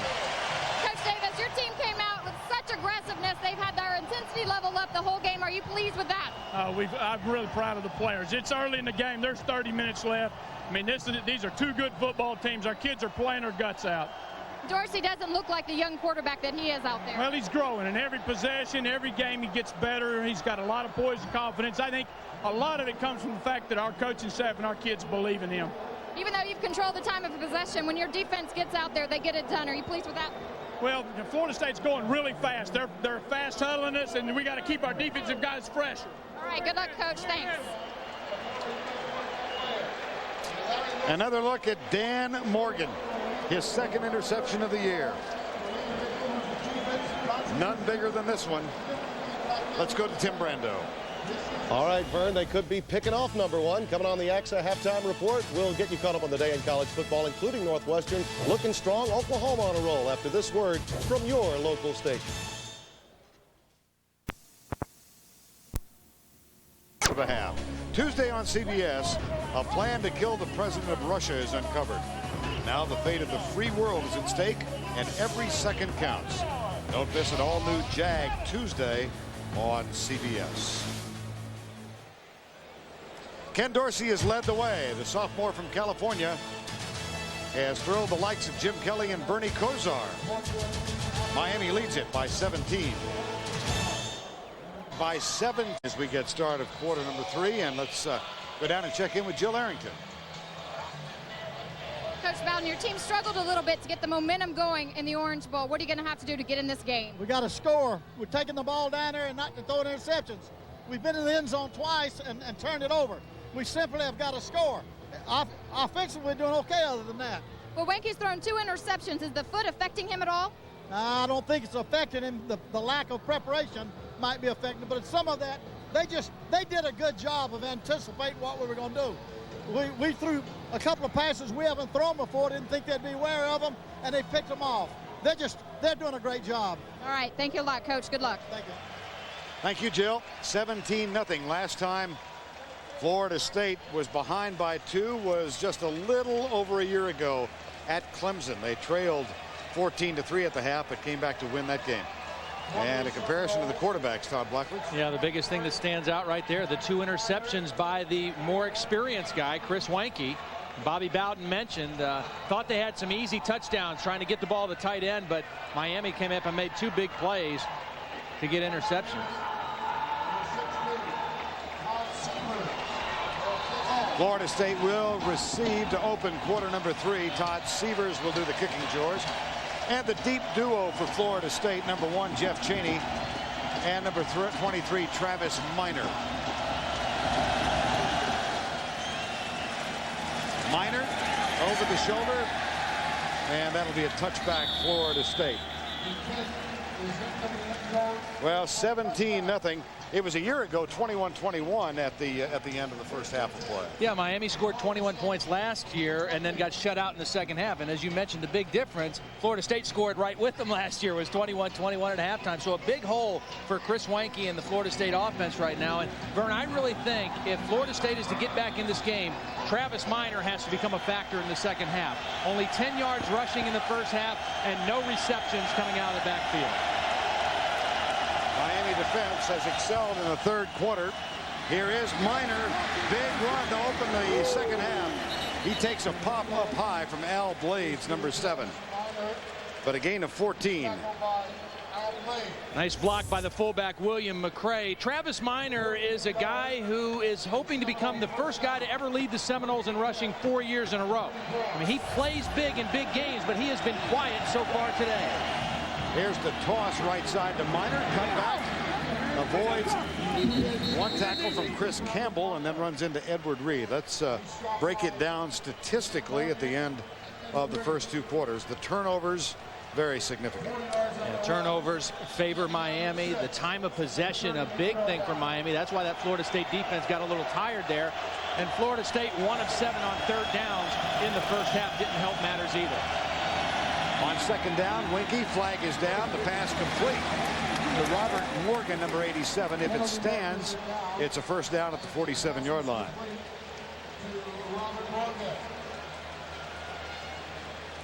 I think they might call offsides. Miami lined up offsides because there was no early movement, I don't believe. That'll be a 15-yard gain then.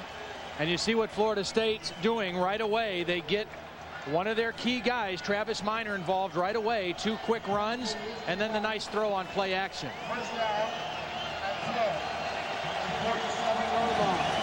Adrius Bell is on the field now in the slot to the right side. It's 1st and 10. 5 defensive backs in for the Hurricanes.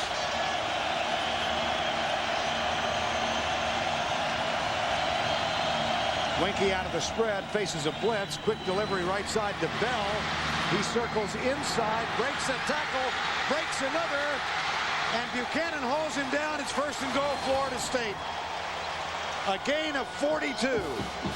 Vern, so often when you see big plays in the passing game, it doesn't have to be the 40-yard throw down the field. In a man-to-man coverage situations, if you catch the football and elude one tackler, as Bell did here, you can turn a short throw into a big gain. Now watch Buchanan try to smack the ball out at the end, and Bell does a nice job feeling it from behind and protecting the football. Marquise Fitzgerald missed the tackle. 1st and goal. Winky in the spread again. Lobs it out to Minor, chased by 3 men. And again, he avoids a tackle of Edward Reed and Marquise Walker and cuts inside for an additional gain inside the 5. Travis Minor very involved in this first drive to start the second half. This is the playbook play we showed you earlier. Look downfield. If it's not there, flip it out to your back and let him make somebody miss in the open field. He does that very well. He eludes a couple of Hurricane defenders out there, and now good position. Hand off, Travis Minor. Stopped at the 1. 2nd and goal. Dan Morgan, number 44, makes the tackle. You know, one of the problems I think that Florida State has had in the last several years is they do so much from the shotgun and they throw the ball so well and they pass block so well. It's really tough for offensive linemen to all of a sudden then shift gears in a goal line situation and really get that good push that you need to run the football. That's been a problem for them for a couple years. It's tough to be good at pass blocking and run blocking at the same time. Chad Mater comes in as an extra blocking back. He lines up to the left side. Minor is the deep back. Minor gets the toss and the lead block, and he's knocked down at the 1. Morgan and Edward Reed.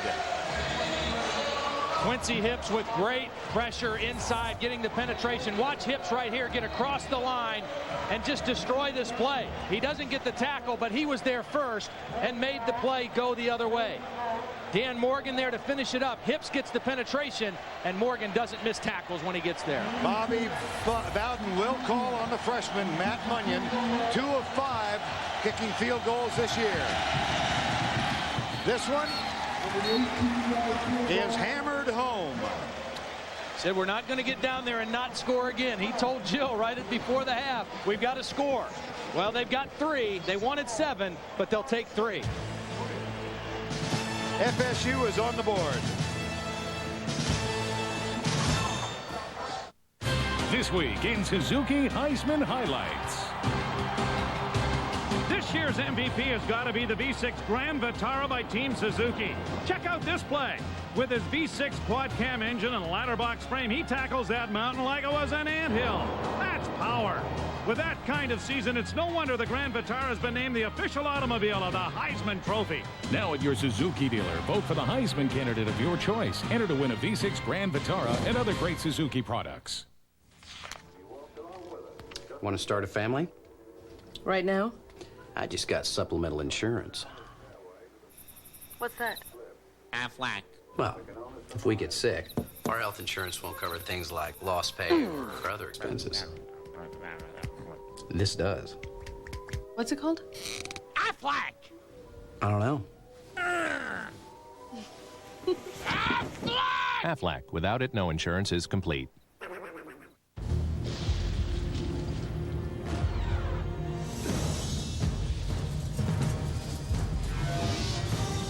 It is more than a trial by fire. It is a rite of passage. And if you can master your fear, outsmart your enemy, and never yield even to yourself, you will be changed forever. The few, the proud, the Marines.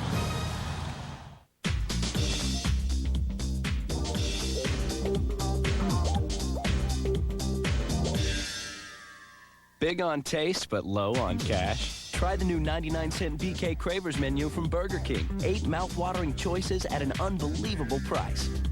like the tasty chicken tender sandwich. Or spicy jalapeno poppers. Just 99 cents every day at Burger King, where you can get great tasting food every day. Got the urge? You never know who's going to show up on the NFL Today. Sundays on CBS.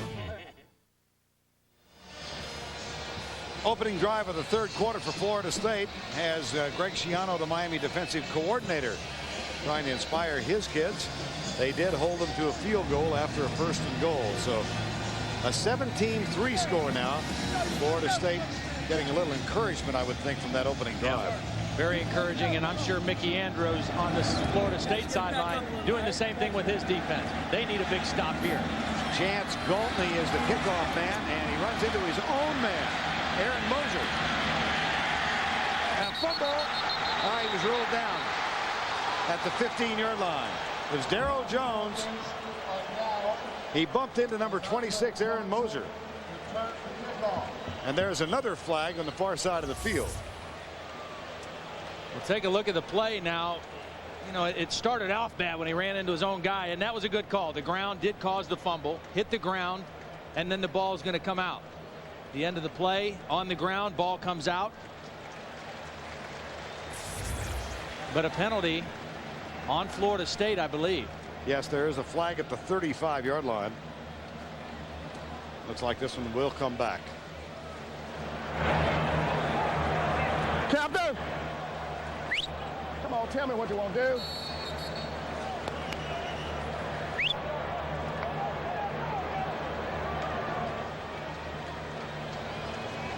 I think what they want to do is take a shot at it again. So Andre Johnson and Darryl Jones go back to the 10-yard line. And Chance Galtney, who is one of the 3 place kickers that Bobby Bowden has used this year. Galtney getting the kickoff chores today. There he is, number 37. I'd say anything you can do to make Florida State any more tired, take that opportunity. They were in decent field position, but not great. Make them kick it again. Make this kickoff coverage team run downfield one more time.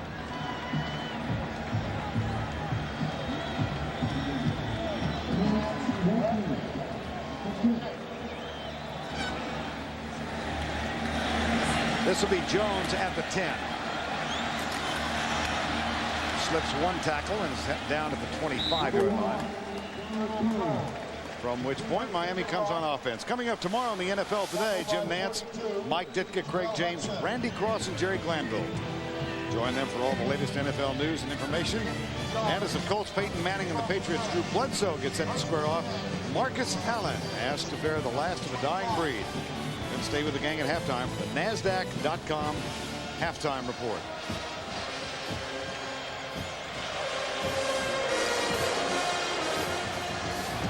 First down and 10 as Jim Kelly enjoys his team's effort. Hand off to Jackson. 1 yard out to the 25-yard line. And let's go down to Jill Arrington for an injury update. Florida State injury update on linebacker Tommy Pauly. He got a laceration on his right hand. They put some stitches in it at halftime, but he's back on the field, guys. All right, Jill, thank you. You know, I think, Vern, the pressure is on the Florida State defense, and in particular, the 2 inside tackles, Darnell Dockett and Jeff Womble, and they're playing at the tackle position. They've got to play better here in the second half for the Seminoles. Second down, the toss to Jackson on the sweep. Good pursuit defensively, and he does manage to get just 1 yard as Bradley Jennings, number 44, makes the tackle. And I've been struck also, Todd, that we have not called the name of Jamal Reynolds much at all. Yeah. They've done a good job of running the football enough to use play action. They've brought some different people at him. They've rolled away from him a little bit. You know, Miami has not done a whole lot of just straight drop back where the quarterback has either been in a shotgun or in a set position all the time, and they've kind of taken him out of the ball game because of that. Reynolds with 1 tackle thus far, going up against Bryant McKinney. Play fake, shovel pass. Good defensive pursuit. Chris Woods, number 98. And this is another way that you take that rush away. You invite him up the field this time. Nobody even blocks Jamal Reynolds because they want to run the shovel pass underneath him. He can't make the play on the shovel pass, but someone else did. Chris Woods does a nice job chasing from the backside, as does Tommy Polley, and they get the good pursuit. Freddie Capshaw on the punt. Nick Maddox drifting over to his right. It will go out of bounds before he can retrieve it. And it is ruled out of bounds at the 41-yard line. A 33-yard punt. Nada on the return. 9:17 to go. Third quarter. The Home Depot College Football on CBS is sponsored by Suzuki, Burger King.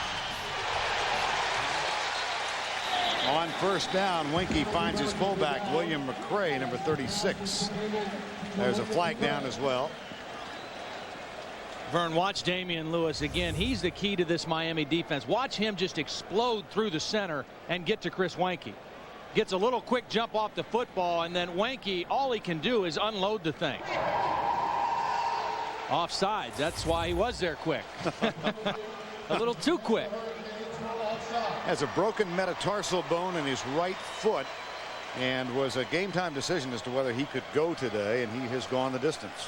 And he's just a key guy. He's been a starter since he's a freshman, and he is the one guy on the Miami defense that is better than anyone that Florida State has up front. And he is a real disruptive force on the inside, and he's shown that today even with the injury. 5 defensive backs for Miami, first and 5. Slipped the ball to William McCray, and he rides Damian Lewis. There's a fumble, but I think it might have come after the runner was down. Indeed, that is the ruling. Ball at the 50. It'll be 3rd and 1. Dan Morgan. Dan Morgan said he grew up as a Miami fan in Pennsylvania. His dad, Dan Jr., and his mom, Cass, moved down here when he was 13 years old. His dad serves as a personal assistant to Dan Marino. 2nd down and 1. Weinke out to Travis Minor. Now, is that a lateral? No, it's ruled an incomplete pass, but close. Yeah. And that's one of their favorite plays. You read the coverage, zone defense. You look downfield first. If it's not there, get it quickly to your running back on the flare and let him run out in open space. But we've seen Robert Morgan do it twice, and now Travis Minor. You can't run with the football until you have the football. 3rd and 1. Chris Weinke, senior quarterback, has gone the distance despite the sprain in his left foot. On 3rd and 1, here comes the blitz, the toss. Minor comes right. That should be enough to move the chain. Great cut by Travis Minor. This is just a gutsy run by Travis Minor because Miami had him outnumbered. They had more defenders in there than Florida State could block. Florida State had no tight end in here. They had 5 linemen and a fullback. Look at all these orange shirts. More guys than you can block. And watch Travis Minor see a little bit of the daylight and then cuts it right up in there for the first down. Heads up run by Travis Minor. 1st and 10. He gets a rest. Jeff Chaney is on. Weinke goes from the shotgun. Stunts by the front 4, Miami. White pulled down. Caught by Anquan Bolden. No flags. Touchdown FSU.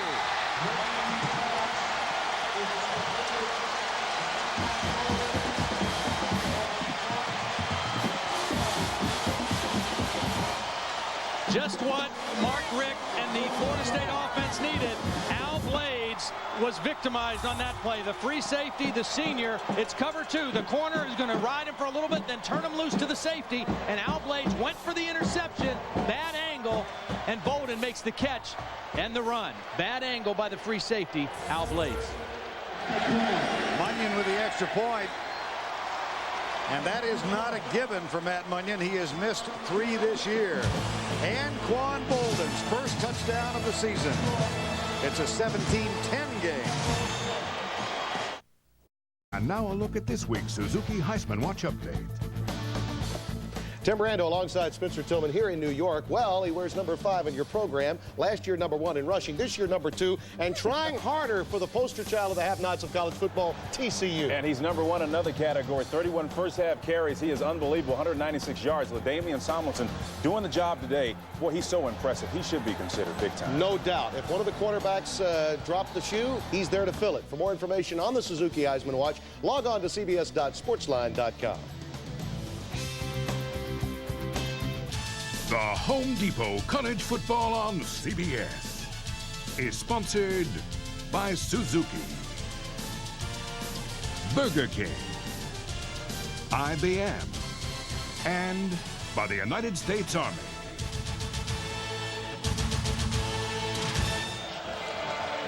And there is another of the Heisman candidates for the year, Chris Winkie, the 28-year-old senior quarterback. A 48-yard touchdown pass to Anquan Bolden. Chris, who does like to dial at long distance. He's got some guys that can run and fetch it, and he likes to throw those deep touchdowns. And all of a sudden now, out of the locker room, we have seen the explosiveness of the Seminole offense. And if you think that defense was geared up the last series, you wait and see him out there this time. Chance Gwaltney will kick off for the Seminoles. Darrell Jones and Andre Johnson of the deep 2. This one will be taken by Jones. He runs up and grabs it at the 10. Heads right. Hurdles. One man. Oh,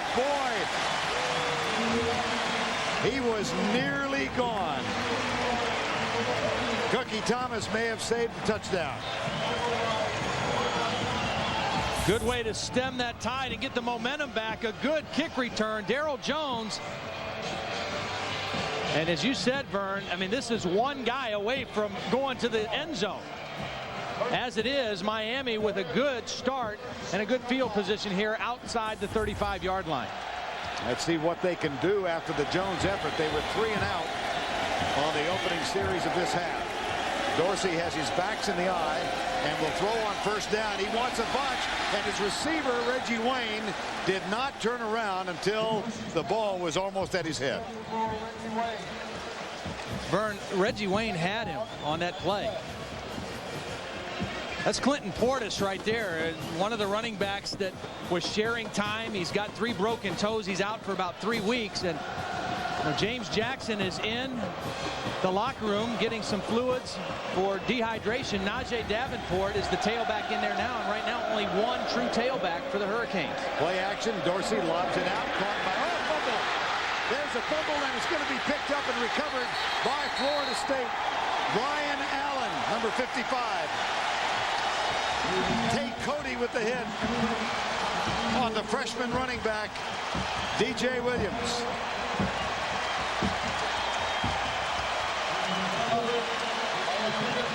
A 3 and out on the previous possession. Now a turnover on this defensive possession.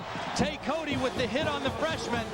He's going to knock the ball loose. DJ was protecting the football, just the helmet right on the football. And then Brian Allen, at this point, he wants to score. And then he realizes, hey, just recover it and give the football to our offense.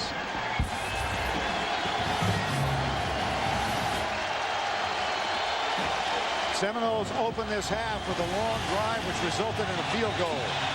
On their second set, they get a 48-yard touchdown. This is number 3, 6 defensive backs in for the Miami Hurricanes, and the play clock is down at 0. Unbelievable. They come off the sideline. I mean, this isn't even between plays. Chris Winkie, as a 3-year starter, he's got to be more aware of that. That's a little surprising. Come off the sideline, you know what you want to call. It's a sudden change, yeah, with the turnover, but you can't afford to come out there and give up that 5 yards. That is the 4th delay of game penalty against FSU in the game. I mean, certainly the crowd noise is a factor, and you're trying to check off, but you can't afford to have that on a change of possession, first down. First and 15. Blitz. Max blitz. They go for Bolden right side. Single coverage downfield from Leonard Myers, number 22. But the Hurricanes brought 8 that time. Yeah, they brought everybody and took their chances out on the corner. And it looked like there was a little miscommunication between Winkie and Bolden on that one. They had the beautiful hookup for the touchdown earlier. That one, they were a little off on each other. Second and 15.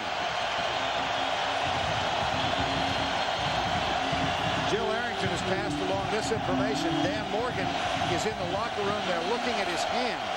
That's as much as we know right now. 4-man rush. Winkie on a line behind his intended receiver, Robert Morgan. It'll be 3rd and 15, and Chris Winkie took a pop from Damian Lewis. Flag thrown. I think they're going to get Sharon Dorsey, the left tackle for Florida State, for a little unsportsmanlike getting in the face of Damian Lewis. The referees didn't think it was a late hit on Chris Weinke, but they didn't like the fact that Dorsey came over and had a little extra to say to Damian Lewis. If you want to take care of Damian Lewis, block him at the line of scrimmage. And they haven't done a very good job of that today. He's been a disruptive force for Miami. And again, a missed opportunity for Florida State. They had several in the first half. They get the turnover from their defense, great field position, and now look at them.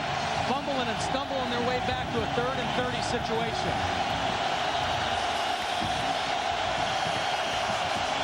6 DBs in again for Miami. They will blitz and drop 3. Weinke with time goes deep left side for Atruz Bell. Incomplete. Good defensive coverage by Mike Rump. He was stride for stride with Atruz Bell.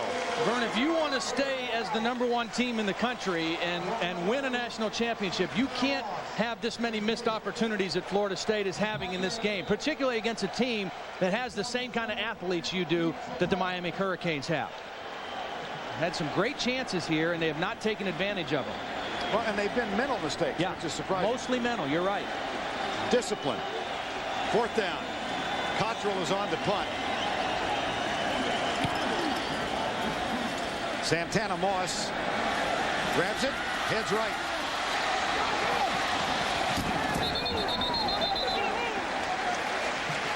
Tackled at the 27 by O.J. Jackson.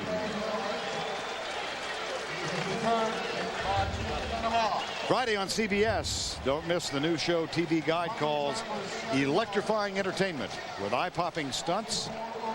Tim Daly stars in The Fugitive, an all-new episode Friday on CBS. 1st and 10 Miami, 17-10 with under 7 to go 3rd quarter. Darryl Jones in at wide receiver. James Jackson getting treated for dehydration. Here's Dorsey.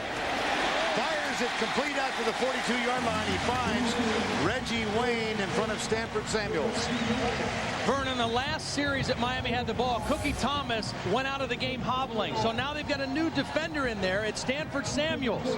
He's a freshman out of Miami, Carroll City High School, and they went right after him on the 1st down play.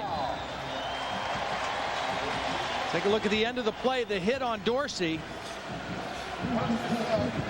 Jamal Reynolds there and got up shaking his right hand a little bit at the end of the play.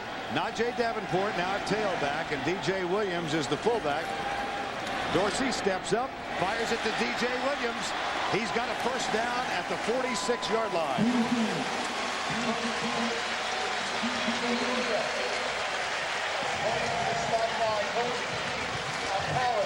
And let's check in with Jill Arrington. I talked to the Miami training staff. Dan Morgan is in the locker room suffering dehydration. So is James Jackson. They're both in there receiving fluids, but they should return to the game soon. All right, Jill, thank you. Those are 2 critical players for this Miami team on both sides of the ball. That was a good job by DJ Williams protecting the football a little bit better than the last time.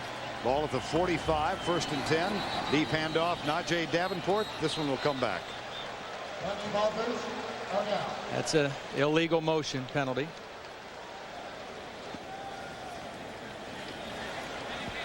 Appreciate the update from Jill. She had been told initially that Morgan was getting a hand looked at. Well, prior to the snap, all start, offense, 5 yards. We could use a couple of those in the booth. Yeah. Jeez, it's hot everywhere. It's not a good look, though. First down. Little muggy. 1st down and 15 after the 5-yard penalty. Santana Moss goes out to the right side. Andre King comes near side. Dorsey, Najee Davenport. Look at him struggle and fight. Back inside the 45 to the 43-yard line. Derek Gibson makes the stop. Today's Rigid Tools Scholar Athlete Award goes to Joaquin Gonzalez of the University of Miami. Rigid Tools' commitment to the investment of our future is shown today by donating $1,000 to the University of Miami General Scholarship Fund. Joaquin has been such a stand-up scholar athlete for Miami. Grew up a fan of the Hurricanes since he was a little kid. On second down, play fake. Dorsey got a man wide open. Robert Williams. First down at the 30-yard line. Beautiful job of deception in the backfield by Dorsey. Well, again, they had the huge run by Najee Davenport, the good tough run. Now they go play action, run the bootleg, and nobody picks up Robert Williams. Take a look at this now. You sell the fake. Robert Williams is going to slip out here, and nobody's going to find him. Run the ball, then play action. Run the ball, then play action, and a nice, easy throw and catch. Reggie Wayne goes wide right. Jones is wide left. First and 10 at the 29. Play fake again. Dorsey drills it. Got a man. Darryl Jones at the 23-yard line. How is Michael Vick doing? Let's get an update and go back to Tim Brando. All right, Vern, thank you. Michael Vick is doing just fine, thank you. Here he is pitching out to Andre Kendrick. 14 yards the scamper. 35-13 Virginia Tech. Probably the biggest fan of Miami right now outside of those in the Orange Bowl. All right, Tim, you're absolutely right. Second down and 4 here. Hurricanes cling to a 7-point lead. 4:20 to go, third quarter. They slip it to the fullback, DJ Williams, inside the 20. That's going to be close for the first and 10. You know, this DJ Williams has got some push behind him as a freshman. I mean, he's 235 pounds, but every time he hits it up in there on the inside, the pile moves forward. I mean, you don't see him getting knocked back very much. He is a very physically developed and strong kid for as young as he is. Came out of that great program in De La Salle and good strength and conditioning program there. He came onto a college campus ready to contribute right away. 3rd and 1. Probably less than a yard needed to move the chain. Davenport is the deep back in the eye. And Dorsey will throw. Goes for the corner for Reggie Wayne. Out of bounds. Thomas defending. It'll be 4th down. Remember, Thomas was out for a couple plays after being injured a little bit. He's back in and head up on Reggie Wayne. And what Thomas does so well here is know that, hey, I've got the sideline that I can use as an extra defender. Keep pushing him to the sideline, forcing him to the outside, and the ball just a little too far outside for Reggie Wayne. Good job of Cleveland Thomas using the sideline to help him. Todd Sievers is 1 of 2 kicking field goals today. The redshirt sophomore tries this from 37 yards away. Got it just inside the right upright. Young man who came from Ankeny, Iowa to gather in a little sun and play for the Hurricanes.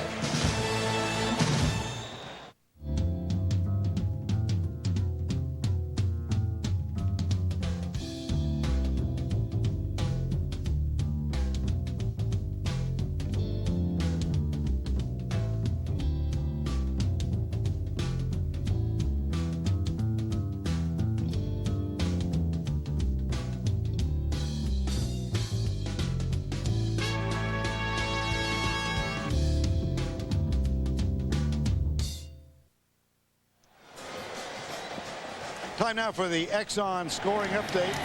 Najee Davenport got the first touchdown of the game, a 22-yard pass reception from Ken Dorsey to put Miami up by 1. Then DJ Williams, a 1-yard run. And toward the latter part of the half, Todd Sievers with a 31-yard field goal. That made it 17-0. Munyon kicked a field goal to get Florida State on the board in the third quarter. And Quan Bolden caught this touchdown pass from Chris Winkie to make it 17-10. And then just a moment ago, Sievers from 37 yards out, his second field goal, and that's how we got here. We are at 20-10 in a pretty decent ball game. And that was a huge turnaround right there for the Miami Hurricanes. You remember the Florida State got the turnover, great field position for the Seminoles. They went backwards, got nothing out of that drive, and Miami responded by coming right down the field and adding to their lead with the field goal. So a huge turnaround momentum-wise for the Miami Hurricanes here in the third quarter. Todd Sievers will kick off. Miami up by 10. 3:28 to go, quarter number 3. This is the ninth time, I beg your pardon, that these two teams have met when both were ranked in the top 10. The 9th time, and Miami has won 5 of the previous 8. They lead it by 10 here. That one out of bounds.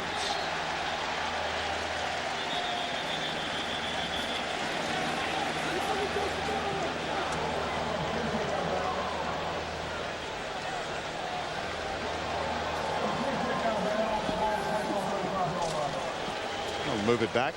Butch Davis trying to say that Travis Minor tipped the ball before it went out of bounds, but the official right there had a little better shot of it than Butch did, I think. Let's see what kind of shot we've got. Here's a look. Did he or did he not?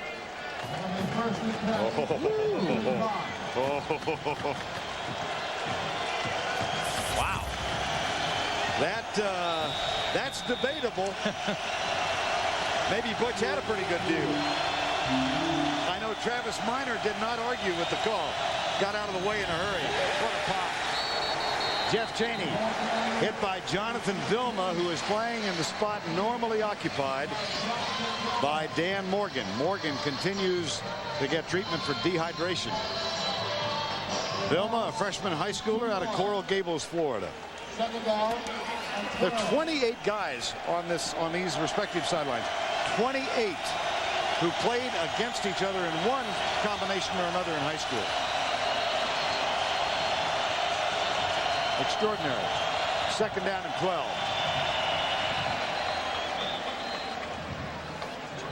Time called.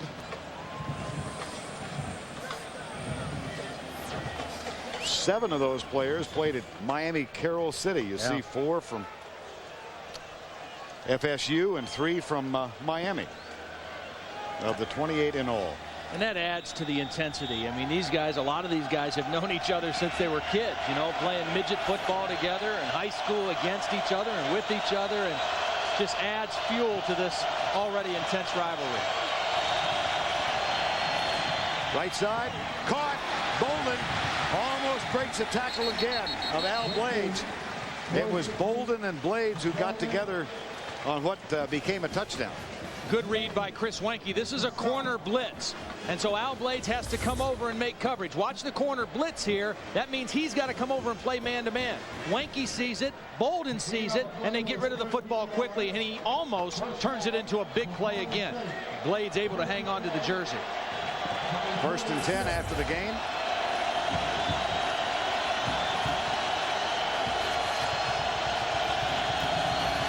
Jared Mood, the center, looks back and makes sure they're in agreement on the snap count. Hand off to Chaney, and he picks up 4 down to the 50-yard line. And let's check in with Jill Arrington.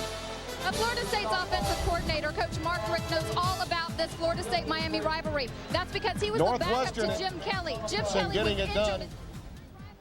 He had to go in and play. So if Allison has to go in, he can get some good advice from Coach Richt about what it's like to play in this big rivalry. All right, thank you, Jill. 2nd down.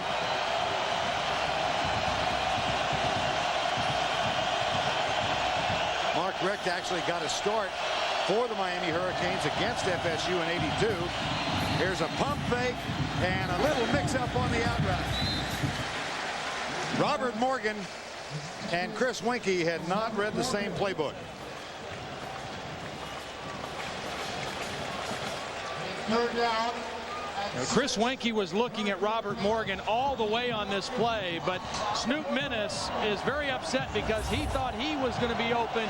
You see at the end of the play, his defender looked in at the quarterback, and Snoop said, "Chris, look over here, baby." 3rd and 6. Wenke goes deep left side. Ed Bell is open, and he put a little too much drill on the ball. That's exactly right. The less air you put under the ball, the more perfect the throw has to be. And he had Bell open right in a nice spot. But again, just has to be a perfect throw if you don't put enough air under it. Now that brings on Keith Cottrell, his 5th punt of the day. Santana Moss awaits the punt at the 10-yard line. And I think Florida State's inability to run the football, only 54 yards in the game, has really hurt their offense. Moss will take this at the 6. Good downfield coverage, and he is tackled at the 9-yard line. Corralled by Brian Sawyer, number 89. Rufus Brown.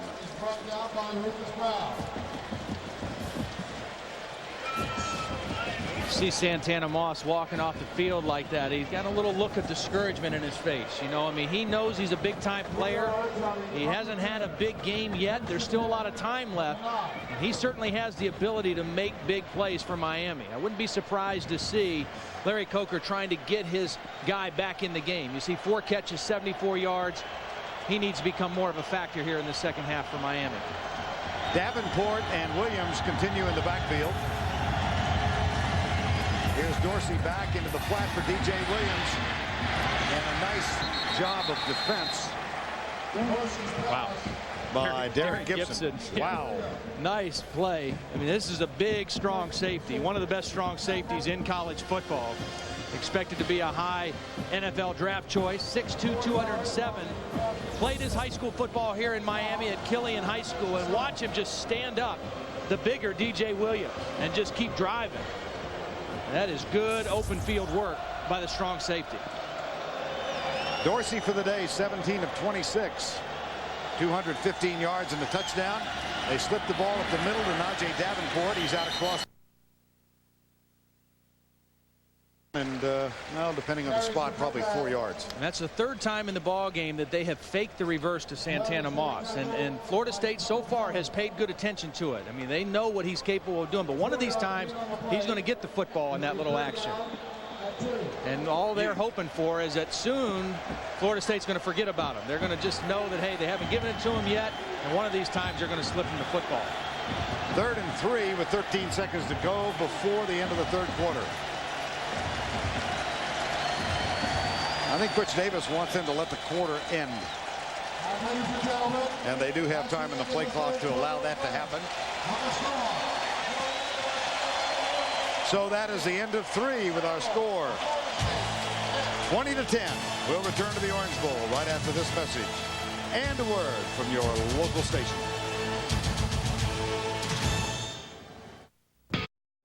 Those of a certain vintage, those of us, and a degree of accrued wisdom recall Jackie Gleason, his theme song Melancholy Serenade, and how terrific his show was from over in Miami Beach. We begin quarter number 4, and make note of this, the Hurricanes in the last 15 years have lost twice in 134 games with a 3rd quarter lead. 3rd and 3 here. Rush coming, Dorsey hit, incomplete. Dorsey took a pop from behind. Nice play by Chris Hope, the free safety, getting in there and knocking the football down.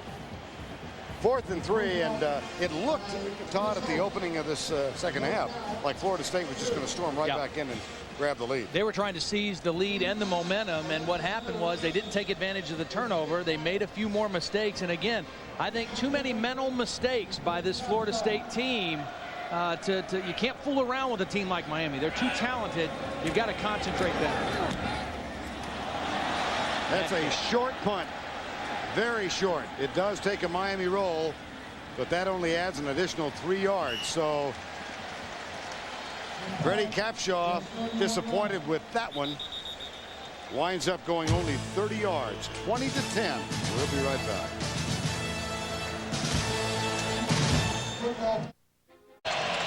14:46 to go. Dan Morgan has returned to the field, number 44. Good news for the Miami defense. Winky will get the snap from the 43 on 1st and 10. Safety blitz. Winky deep right side. A flag is down. The ball is knocked loose, intended for Menace at the 13-yard line. Leonard Myers with good coverage. So a lot going on in that play. Flag thrown deep in the Miami secondary. Would indicate it's going to go against the Hurricanes.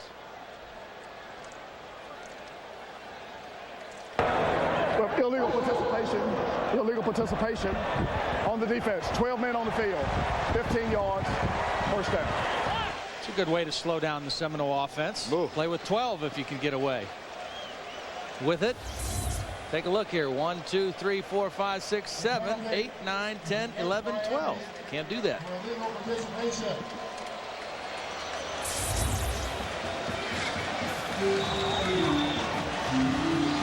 So the Seminoles have a first down now at the 32-yard line.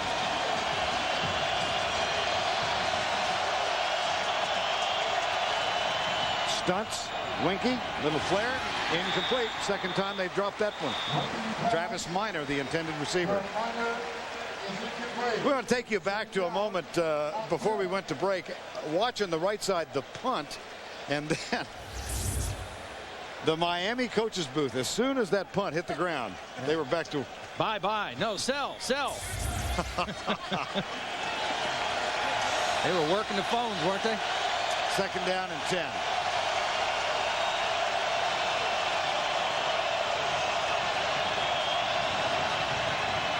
Again, stunts by the defensive line. And again, good coverage by Morgan. And a flag thrown. This might go either way. You know, Vern, I think it's going to go on Leonard Myers, but the only problem he had here is he read this play so quickly. He anticipated so quickly that he was there waiting for the football and had contact with Menace.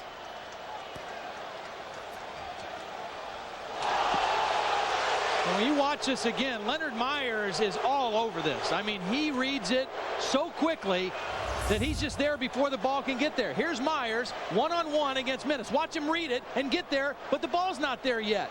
And he just kind of stands there and makes contact. I don't know. I think you could have let this one go. He played it so well. He was in position. Yeah, there was some contact. I don't think enough to call pass interference, though. Nevertheless, it is called 1st and 10. Florida State just wasted a timeout. Travis Minor called the timeout, not Chris Wanke. And again, more confusion and another mental error. Time is called with 14:30 to go. The Home Depot College Football on CBS is sponsored by Volkswagen, Sprint PCS, CBSMarketWatch.com, and by the Home Depot.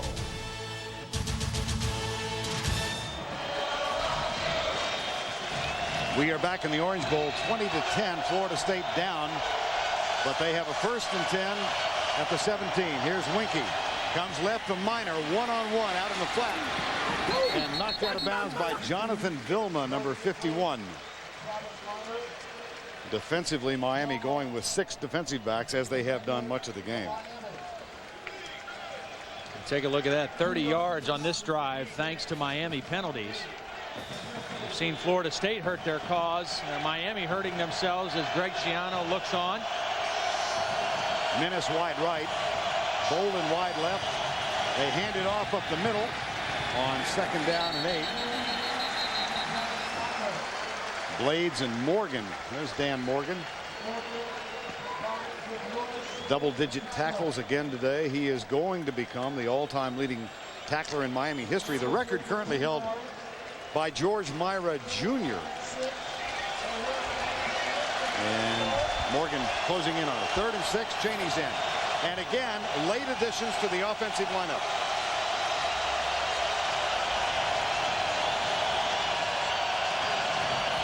Damian Lewis comes across. Wow, this could be an easy 5 yards. And play clock running down. Florida State obviously confused a little bit. And Damian Lewis may have just given him 5 easy ones. Yep. Butch Davis, what he's mad at is saying you're not allowed to run players in late like that and have that many people on the field at the same time.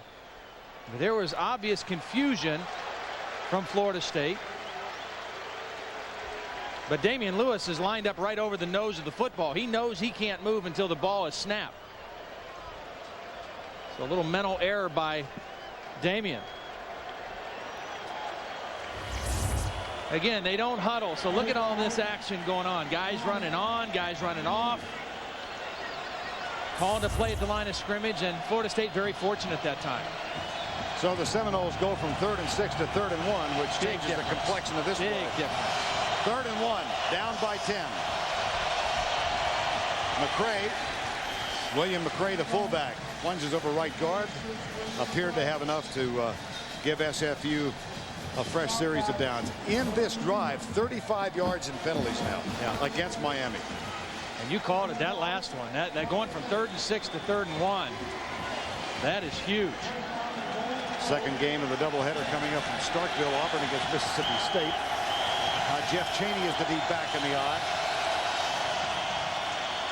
Timeout has been called by Miami. So the Hurricanes use one of their allotment of 3. Time is called with 13:21 to go.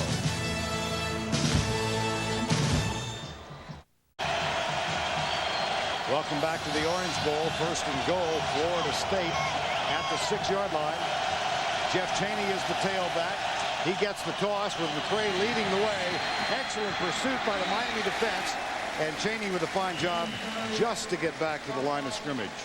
Now, Quincy Hips has done a nice job today getting penetration into the Florida State backfield. He gets the penetration. You don't get to hear his name over the PA system because he's not making the tackles, but he's causing the play to go back a different direction, and someone else is finishing up the job. Atrus Bell is on the field now. He comes wide to the left side. Robert Morgan is split off wide right, number 87. 2nd and goal. The handoff. They slip the ball to Chaney, and he gets back to the line of scrimmage plus 2 feet. You know, and I get back to that same point I made about the Florida State offensive line. They're excellent pass protectors. They're very effective out of the shotgun. But when you get them down inside the 10-yard line, they can't turn it on and off to be good run blockers and power blockers up there. They just kind of lean on people. They play pass protection. They're more of a finesse-oriented offensive line. And when it comes time to try to push people out of there and run the football, they just aren't as effective. 3rd and 6. 3rd and goal from the 6. 4-person rush. Screen right side. McCray. Great job defensively by Miami. Led by Leonard Myers, number 22. This is just a matter of some defensive players wanting it a little more than the offensive players, because Florida State is going to run the screen to the fullback right here, and they're going to have guys out in position to make the plays. He's got a little escort, but watch Myers fight off the block and get the tackle. They had guys out in front of the ball carrier, but great pursuit by the defensive backs of Miami. Matt Munyon missed it.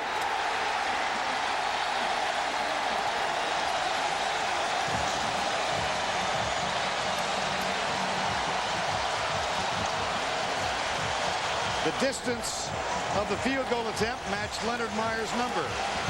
He flat pulled it from 22. We had told you about the problems in place kicking from Florida State. So much of it mental, Vern. This should be a chip shot for any Division I college kicker. Never has a chance. And Munyon right away, I mean, knew it as soon as he kicked it. And this is not a confident kid kicking the football. You can see his reaction right away. Agonizing. Handoff, James Jackson on 1st down. Hydrated now. Yeah. Has some fluids in his system, fresh legs. Take a look at Butch Davison and Greg Schiano reacting to the missed field goal. Another stop for the Miami Hurricanes. And remember how many yards, 40 yards they gave on penalties on that drive. Florida State shouldn't even have been down there because of the penalties. Then they get the missed field goal. And now the Hurricanes with 108 yards rushing. First time in the last 6 years they've been in excess of 100 yards against Florida State. Santana Moss to the 45. The tackle made by Cookie Thomas. You know, I don't want to take anything away from the effort that Miami has put forth today, because they are outplaying Florida State right now. But it's very hard to turn it on and off if you're a football team and eliminate mistakes and penalties and mental breakdowns. You can get away with it against Maryland or against Louisville. Florida State was able to do that. They were sloppy in both of those games in certain respects. They aren't getting away with it today against a much better Miami team. On 2nd and 1. Jackson. Well, just remember the Street Busters from Miami going back to '89 when Notre Dame came in having won 23, and twice they've stopped Florida State. In 1991 in Tallahassee when the Seminoles were ranked first, and again in 1990 prior to that when they were ranked second. First down and 10. Winky and the crew have won 17 in a row, 26 in a row regular season games.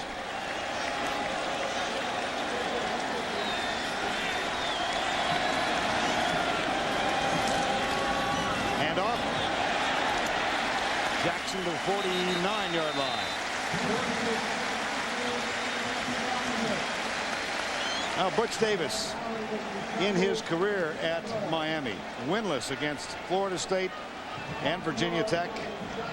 Lost one to Penn State, 1-1 against UCLA. Been a thorn in his side and a point of criticism. And this game here, the Florida State game, is the measuring stick for Miami. Everybody asks the question, is Miami back? Do they belong back in the upper echelon of college football? And this is the game that determines that.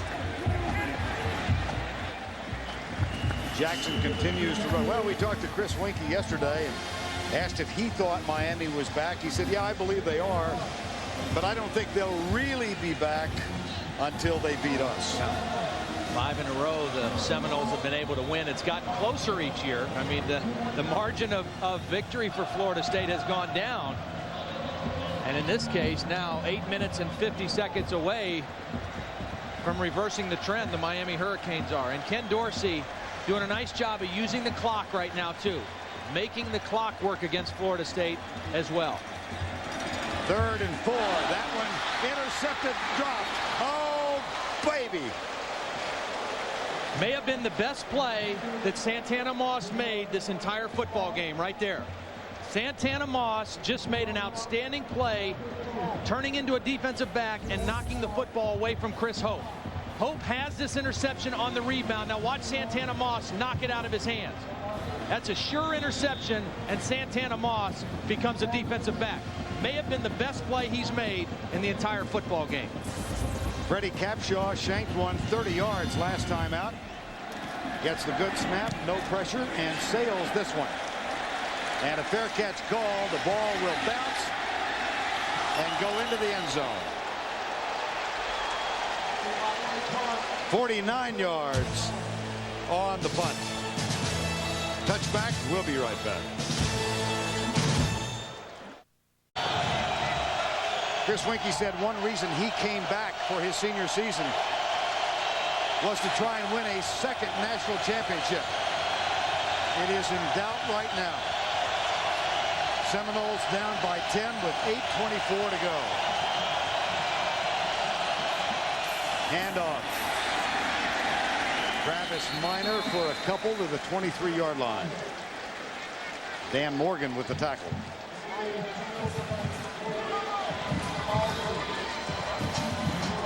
Now, right now, Bobby Bowden has to be thinking, too, we've got to score twice to win or tie this game. We need to score this first touchdown as quick as possible so we don't have to count on a field goal necessarily to put it into overtime. Maybe we can win with 2 touchdowns, but we better score the first one as quick as possible.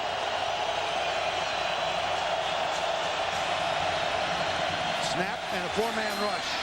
Winky deep right side. Menace up in the air. Edward Reed came over and mistimed it, and he's down. He might have knocked the breath out.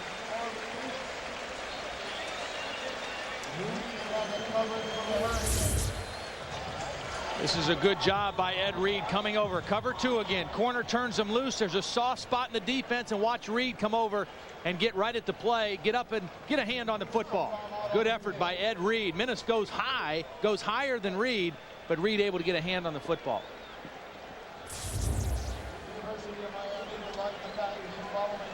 I think you're right. I think he did just knock the wind out of himself. Yep.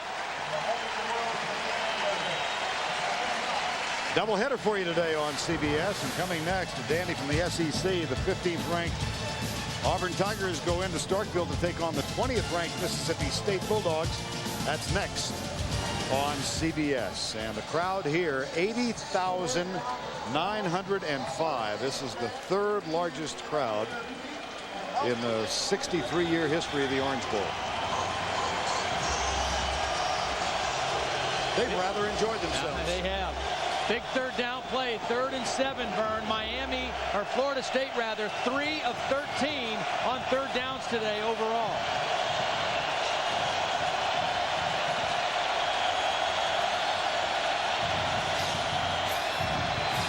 Winky, deep in the middle, incomplete.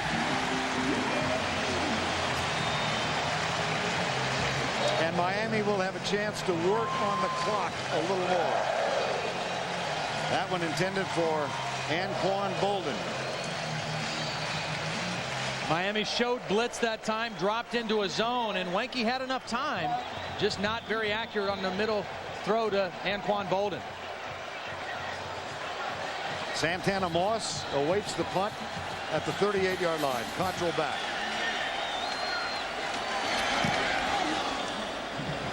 Moss drifts back and grabs it at the 27.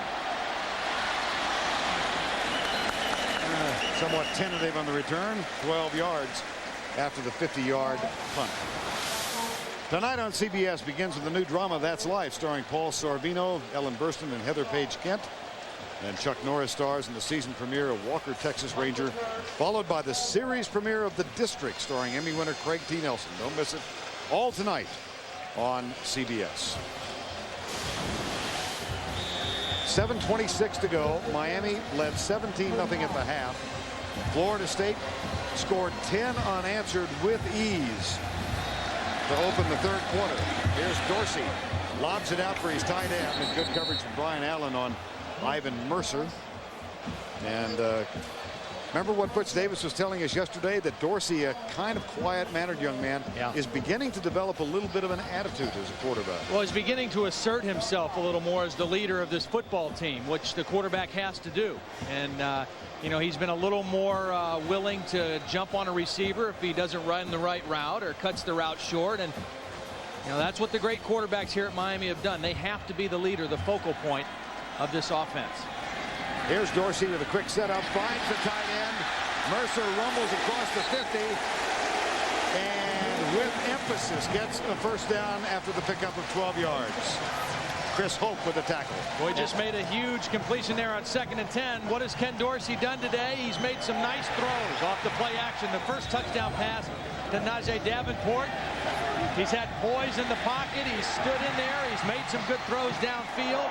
And he's been the leader of the football team. He's protected the football, and he's done a nice job running the offense. And he has yet to throw an interception this season. Najee Davenport. See DJ Williams get stiffened that time as he tried to lay the block.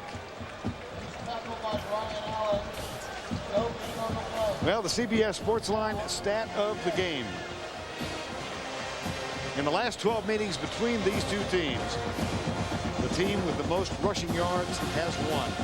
And for the first time in 6 years this afternoon, Miami has gone over 100 yards. For complete college football coverage, go to cbs.sportsline.com.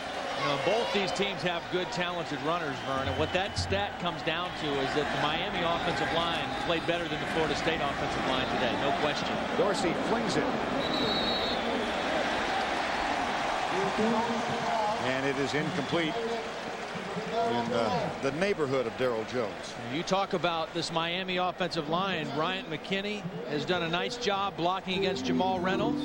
Joaquin Gonzalez, the other tackle. You know, the feature position on this Florida State defense is their defensive ends, and they have been very quiet in the ball game.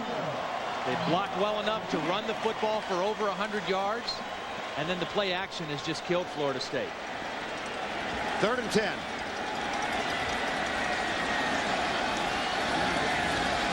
Screen pass left side. Jackson never had a chance. Hit in the backfield by Chris Hope. It'll be 4th down. Tommy Pauly was also out there, number 29. There's Pauly.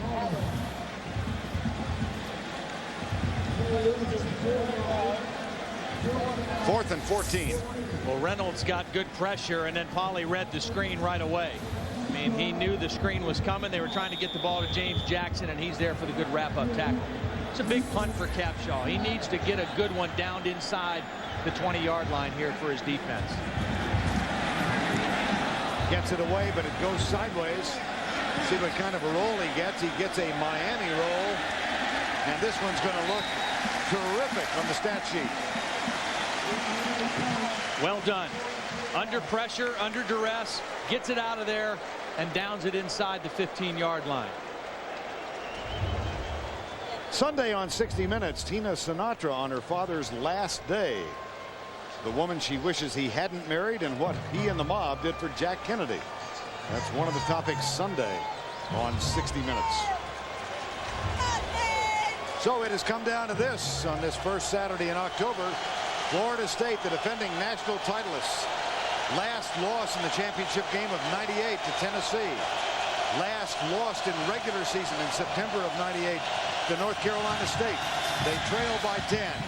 Winky goes upstairs, and it is caught. Menace. Leonard Myers was in great position. I mean, he was step for step. He just mistimed his jump a little bit, and Snoop went up over the top of him and got the football. Leonard Myers was right there, but Snoop just a hair higher and got the ball out of the air. A gain of 42, first down at the 47. Winky steps up, settles for Atruz Bell out of the wing. And he is out of bounds at the 35. A gain of 11 and a first down. We talked about some of the problems Florida State has had today, and a lot of miscues, a lot of lack of concentration plays, delay of games, drop balls, interceptions. Of course, they had the fumble and missed 2 fourth-down conversions in the first half, and then the missed field goal here just recently. Tough to win when you make those kind of mistakes. 3 wideouts. 2 backs, Winky into the flat, one-on-one out there. Cheney slips a tackle of Buchanan, then slips another tackle of Vilma, and is finally down at the 29-yard line as Buchanan came back. Nice looking drive for Florida State, but the thing you have to remember, the clock is still moving. It's 4 minutes and 30 seconds now. Or just getting there, 4:30 for Florida State, and they have to score twice, down by 10. Second down and 4. Florida State has 2 timeouts left. On second and 4, Cheney wiggles to the right, cuts back for a first down at the 23-yard line. Al Blades with the tackle for Miami. And the clock stops momentarily while the first down chain is reset. I think Florida State needs to speed things up again. Again, this is a no-huddle offense, not necessarily a hurry-up offense. But I think they need to go into hurry-up mode here so that they can score quickly and then not have to worry about onside kick or anything. Kick the football and play defense. But, of course, they have to score a touchdown first. 3 down linemen. Morgan rushing with the linebackers. This one in the flat for Minor. And Buchanan forces him out of bounds, which does stop the clock with a second less than 4 minutes remaining. Second and 5.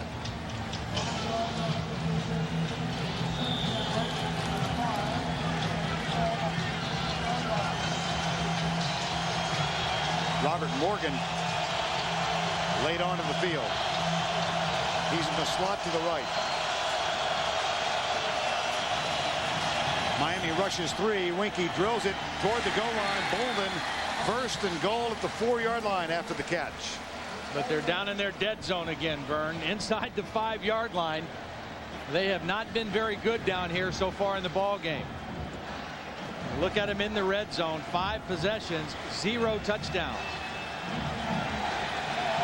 Travis Minor, the deep back in the eye. They slip it to the fullback, McCray. He gets 2. It'll be second and goal at the 2. 3:45 remaining. And that's just fine with Greg Schiano, because even if they score, if they stop them on a couple plays, it just means more time getting eaten off the clock. We're down at 3 minutes and 30 seconds now, and again, Not a lot of urgency on the part of Florida State. Minnesota left. Winky throws the fade in the end zone and overthrows Minnis, who was well covered by Leonard Myers. Third down.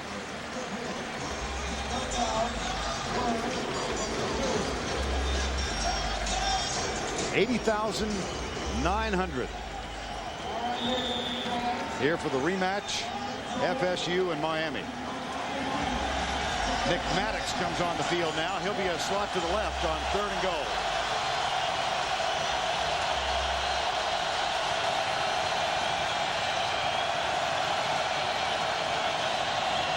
Miami rushes 3 into the end zone. Touchdown Bolden, his second of the day.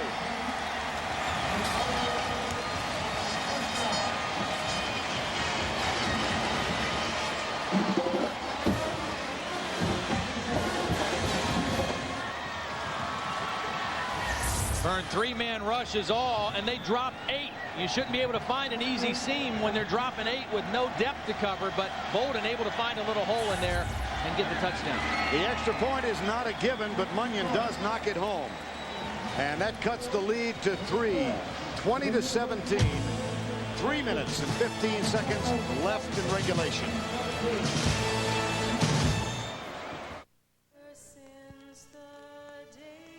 Bob. Claire. Bob. Claire. Michael. Michael. Huh? Bob? Claire? Want your own monster truck? You can win one during Napa's Monster Truck Giveaway, or win one of over 5,000 mini monster trucks. Plus, save on hundreds of items. Enter at a participating Napa Auto Parts store today. Tonight, we had the perfect meal for us. The Olive Garden's never-ending pasta bowl. You pick any of their special pastas, and you get all the free refills you want. Plus all the salad and breadsticks for $7.95. Good thing I was born hungry. The Olive Garden. When you're here, you're family. Enterprise? Hi, my car's out of commission, so I'm out of commission. Enterprise will arrange to pick you up, This is great. drive you to our place, and get you on your way. Pick Enterprise. We'll pick you up. Tina Sinatra on her father's last days, the woman she wishes he hadn't married, and what he and the mob did for Jack Kennedy. 60 Minutes, Sunday. Anquan Bolden with his second touchdown catch, one 48 yards, this one 2 yards. A 9-play Florida State drive, 89 yards. The big one was the scramble catch as Leonard Myers went up for the interception, and Snoop Minnis caught one for 42. And that helped propel Florida State the rest of the distance for the touchdown. Now, 3:15 to go. Both teams 2 timeouts left. FSU with a 17-game win streak on the line. If you're Florida State here, Vern, you're thinking, let's get great coverage, make them start inside the 20, and then hope our defense can get the ball back quickly. If you're Miami, you're saying, James Jackson, you've been our horse today. You got hydrated in the locker room. We need you right now on this drive. Here's Chance Gwaltney's kick. Comes left. Touchback.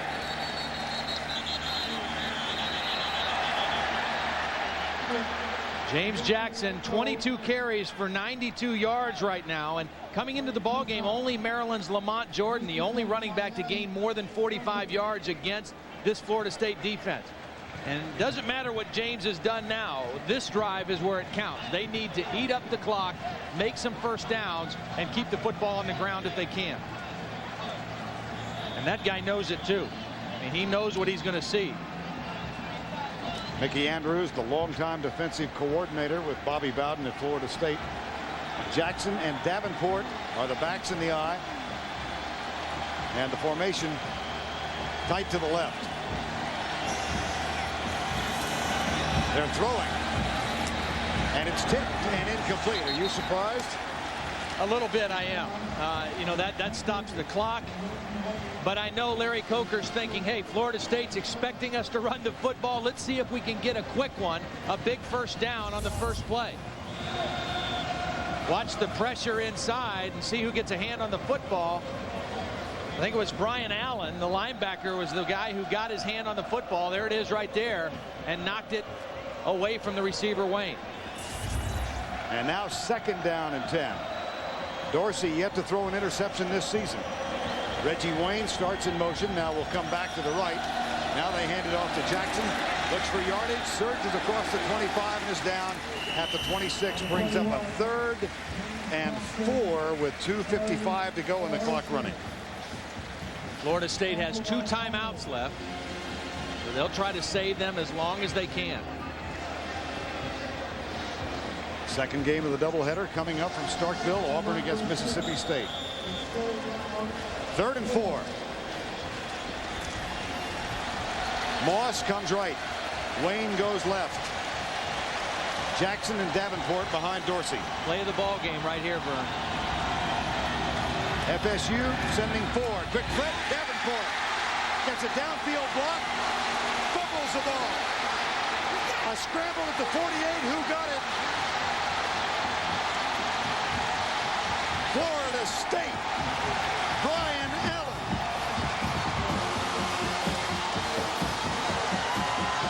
Vern, I said this was going to be the play of the ball game, and it may very well be. It looked like Miami was perfect. Najee Davenport, the catch across the middle. Easy 1st down and more, but watch the end of the play. The ball gets stripped out. Tay Cody rips it out, and Brian Allen falls on it. Started out like a great play for Miami, maybe a backbreaker, turns into a golden opportunity for the Seminoles. Tay Cody, the senior, Brian Allen, the senior, coming through for Mickey Andrews' defense. 2:14 to go, ball at the 48. Winky at quarterback. 3 wideouts and 2 running backs. And again, Miami will rush only 3. Winky, right side, drop McCray. 2nd and 10. 2:10 to go.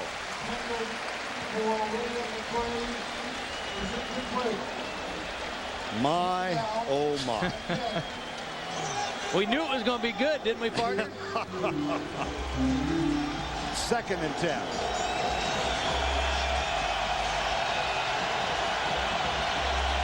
Winky drifting back, looking deep left side. Venus is wide open at the 35. He moves the ball inside the 30 to the 29 as Dan Morgan went for the tomahawk. And how big is that missed field goal looming now? They're down 3. Plus, what's Bobby Bowden thinking? Are we looking to send this to overtime and try another field goal? Or are we going to really play aggressively for a touchdown? I think they're playing aggressively for the touchdown and try to win it on this possession. 1st and 10 at the 29-yard line. Now 4-person rush. Winky pumps once, comes out, lobs it for McCray, incomplete. 2nd and 10 again. 1:43 to go.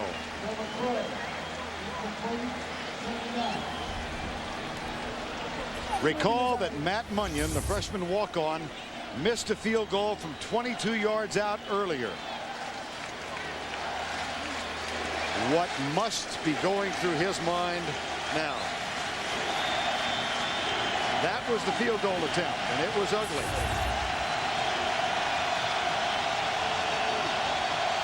Second and 10. 6 DBs. Play fake. Winky down the middle. Got a man.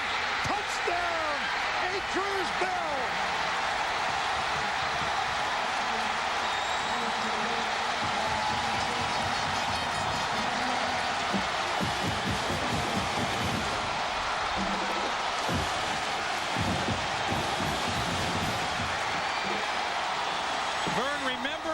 Winky's first interception, same play down the middle of the field to Andrews Bell. He overthrew it. It was intercepted by Ed Reed. This time, perfect throw to Bell in the middle of the field. Touchdown, Florida State. Extra point is up and good. Chris Winky said he came back to try and win a 2nd national title. The Trans still may be alive.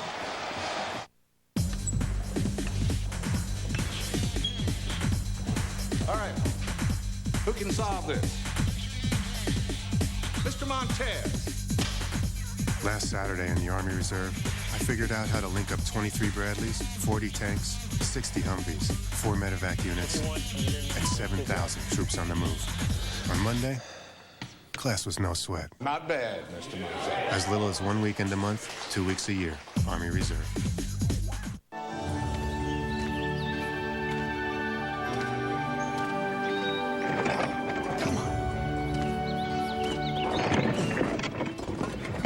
Need sports equipment? Go to MVP.com. All the best gear, all the best brands, and insight to help you play your best. Head to MVP.com for all the sports and outdoor gear you're looking for. MVP.com. Gear up for sport. 24-20 Florida State. Let's go back to the touchdown. Cover 2 again. These safeties here. Big open spot in the middle. A-Truce Bell on the post pattern. Wanky missed him earlier in the game. This time perfectly thrown, and Bell takes it into the end zone. Chris Wanky, 450 yards passing now. 3 touchdowns to go along with those earlier interceptions. What a comeback by the senior quarterback. Here's the kick. Gwaltney. And they will run it out. Darrell Jones at the 20, at the 30, and out of bounds at the 32-yard line. The Hurricanes were up by 17 at the half and seemingly had this one in control. There's Lewis. On a 3rd and 4, Najee Davenport catches a first down pass, has the ball at the 48-yard line, but is popped by Tay Cody, fumbles, and FSU comes from behind. Here's Dorsey, 1st and 10. Plenty of time left, Vern, 1:32. Dorsey, Santana Moss circles right, will try and get out of bounds, does. Derek Gibson with the tackle. Stops the clock with a first down at the 45, a gain of 13. This is Santana Moss time right here. I mean, before it was James Jackson's time trying to run the clock out. Now, this time belongs to Santana Moss. They need big plays. A field goal does them no good. They need a touchdown, and number 6 is a guy who can make some plays for them. Number 6 is in the slot right now. Santana Moss, Reggie Wayne just to his left. Here's Dorsey to his tight end, and Mercer backs out of bounds at the 49-yard line, and that conserves a little more time on the clock. It stops with 1:19 remaining. Nice job by Mercer getting out of bounds, and again, the poise of young Ken Dorsey. We've seen the poise of Chris Wanky, and we've seen the poise of Ken Dorsey today in his best challenge today. And this is it right now. The game is on the line, 1:19, and he has 2 timeouts left at midfield. 2nd and 5. Dorsey has Reggie Wayne at the 33. Clock stops while they move the chain. A gain of 17. Nice timing throw that time by Dorsey. Connecting with his favorite target this season, Reggie Wayne. 1:12 to go, and the clock restarted. Dorsey comes right, and they get out of bounds and stop the clock with 1:03 to go. It's Jeremy Shockey, the backup tight end, number 88, with his 2nd catch. You know, Mickey Andrews, he wants the clock to run, but I wouldn't be surprised to see him use a timeout if Miami gets another play, because he's got to do something to stop this rhythm that Ken Dorsey's in right now. Auburn, Mississippi State underway. We go there when this one's in the history books. Jamal Reynolds, where are you? This is when Florida State needs their defensive end to make a play. On 2nd down, the blitz comes. Wayne goes in the corner, and just a little bit off on the timing. 3rd and 4. David Warren applying a little pressure inside, and you see the end of the play, just throwing a hair outside. Here's the hit on Dorsey. It was an inside stunt by David Warren, and got there and got into the chest of the quarterback. Moss and King head to the left. Wayne comes right. 3rd and 4. Dorsey down the middle, man. Moss. 1st and goal at the 7-yard line. 50 seconds to go. Timeout call. Good protection up front. The offensive line gives the quarterback time to find Santana Moss, and Miami is in business inside the 10. Time call. Hope you'll come back with us. Think you might. Tonight, we had the perfect meal for us. The Olive Garden's never-ending pasta bowl. You pick any of their special pastas, and you get all the free refills you want. Plus all the salad and breadsticks for $7.95. Good thing I was born hungry. The Olive Garden. When you're here, you're family. Only one can be the best. To treat athlete's foot, it's Lamisil AT with full prescription strength. These take 4 weeks of treatment. Lamisil AT cures it with just 1. 3 months later, you're still athlete's foot free. Lamisil AT, the best way to cure athlete's foot. There's a little town where people work just once a week. And all the locals know your name. Hey, Steve. Junior. The usual? You know it. This town's called NFL.com, and you can be there with the new Smart Visa cards with remarkable chip technology. Because with Visa, you can buy anything from NFL.com, where they don't take American Express, not even Blue.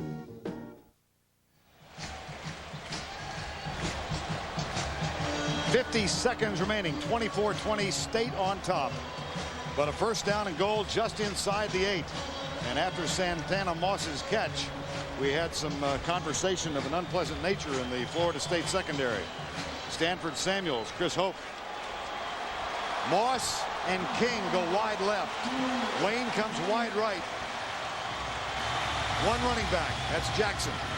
And motion, my gosh, from the junior Joaquin Gonzalez, number 73. And Vern, they were trying to go on a quick count. I mean, this was going to be a first sound signal, so you knew it was going to be quick, but Joaquin just a little over anxious. Here he is right here. You see Dorsey's not even under the center yet, so it's going to be a quick count. And Joaquin.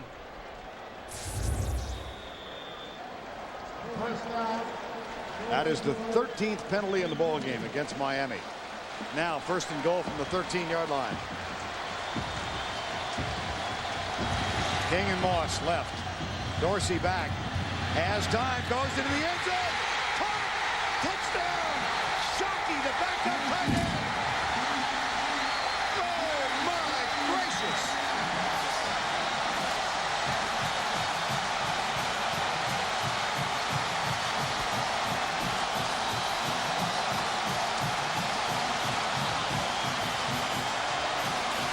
He is a junior college transfer from Ada, Oklahoma. Played last year for Northeastern JC.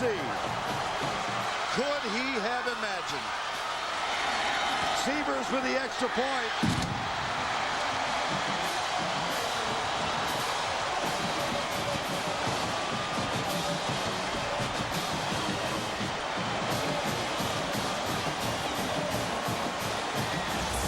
Shockey, here he is right here. So much attention on the wideout. The tight end against Brian Allen, one of the best defensive players on this team. He's beaten, and the ball is delivered where it needs to be. And a huge touchdown for the Hurricanes. Again, so much attention paid to Santana Moss, the wideout, the tight end, one-on-one on Brian Allen, and a perfect throw by Ken Dorsey.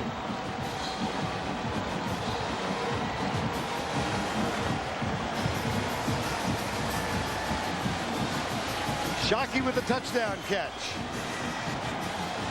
And Dorsey takes a beating but doesn't mind.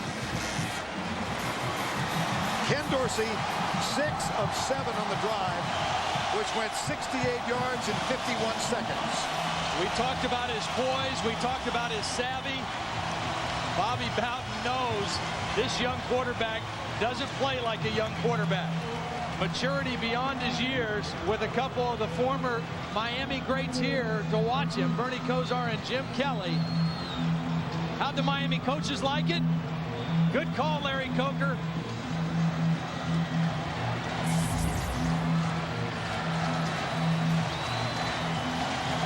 Jeff Cheney, Travis Minor, the deep man. 46 seconds to go. Florida State with 2 timeouts left. Sievers with the kick. And this will be returned, taken by Minor at the 1. Back to the 15, spilled as he crosses the 20, and is down at the 22-yard line. The tackle made by Aaron Moser. Jeremy Shockey.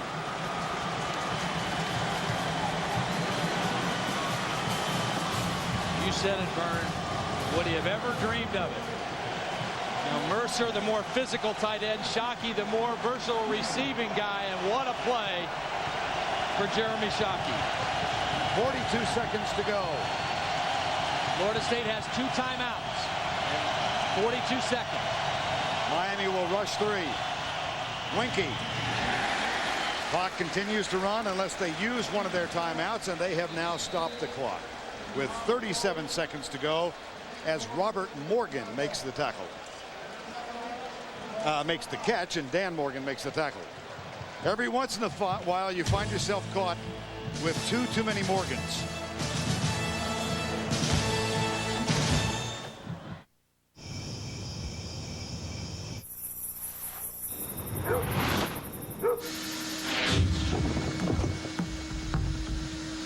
My turn. The power and performance of rigid wet dry vacs. Built so heavy duty they carry a lifetime warranty.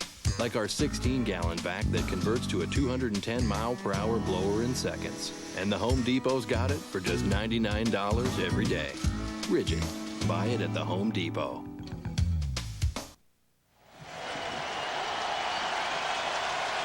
(27-24) with 37 seconds to go.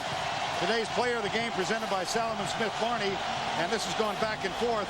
It's going to be Ken Dorsey. Watch in December when Salomon Smith Barney presents the CBS Sports College Football Player of the Year award show. Here is Winky into the flat. Travis Minor will try to scoot out of bounds. He does and stops the clock with 31 seconds to go. Philip Buchanan was right there. Vern, we've seen Munyon miss 1 field goal today, but he did make a 44-yarder in their last game against Maryland. So he's got the leg to kick one at that distance. That will require Florida State to hit about 3 more passes of significant yardage. Second down and 10, or first and 10. The sign was wrong. Here's the catch by Minor, and he's got a first down at the 45-yard line. Things happening so quickly that the down marker had not been changed, and it indicated second down. That was a first down play and a pickup of 23. Here is Matt Munyon. They're putting him on red alert right now. First and 10. 1 timeout left. Winky. Oh, what a pop. Leonard Myers timed it perfectly. He paid a bit of a price, but he knocked the ball loose from Anquan Bolden. Well, you called it. I mean, he did pay a price on this. Leonard Myers is going to come over the top on this and times it perfectly and separates Bolden from the football. But he got the worst of that collision.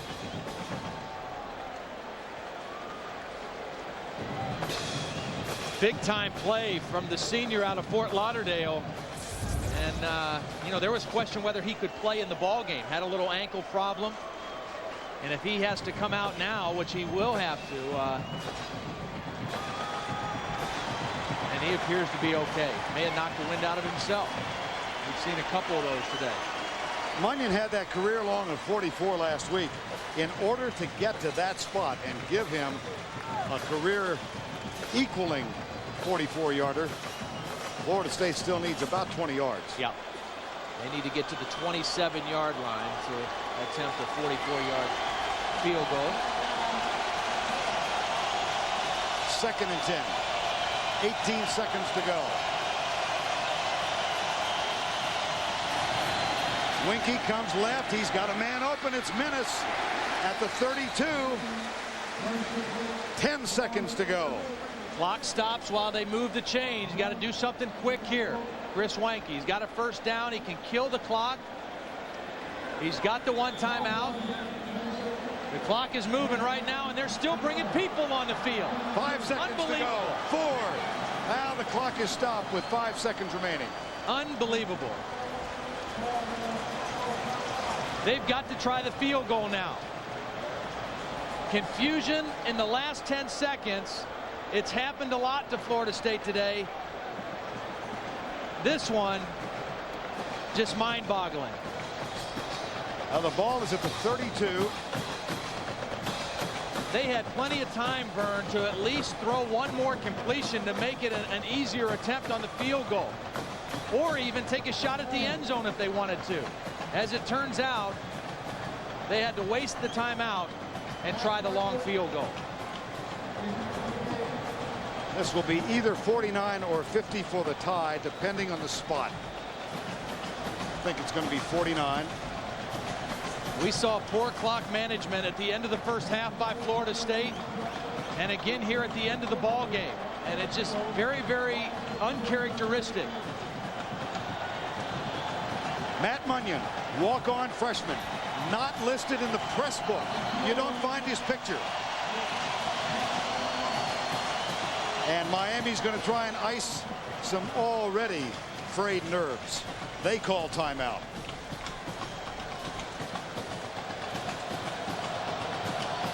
And Munyon's going to try and, well, Keith Cottrell is going to trot over to the side. Remember 1991?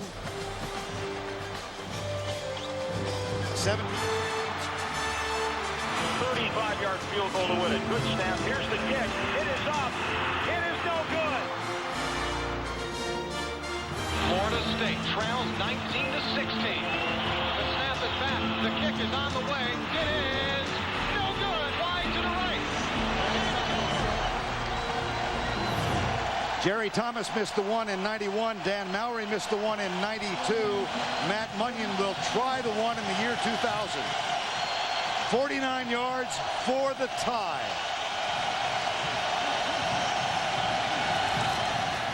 He's got the distance. He does not have the kick. Miami has won.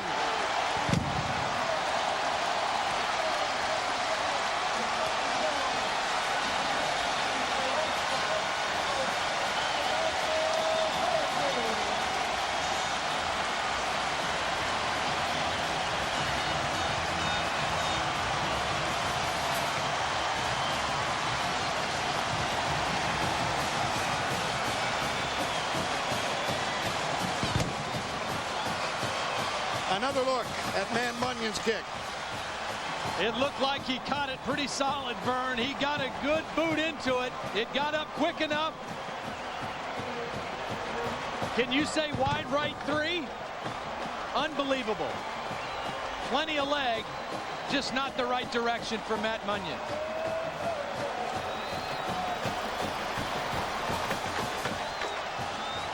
And that is a huge anvil that has been lifted from the shoulders of Butch Davis. A thriller in the Orange Bowl. Miami wins it by 3. For Todd Blackledge and Jill Arrington, Vern Lundquist saying so long. This a presentation of CBS Sports.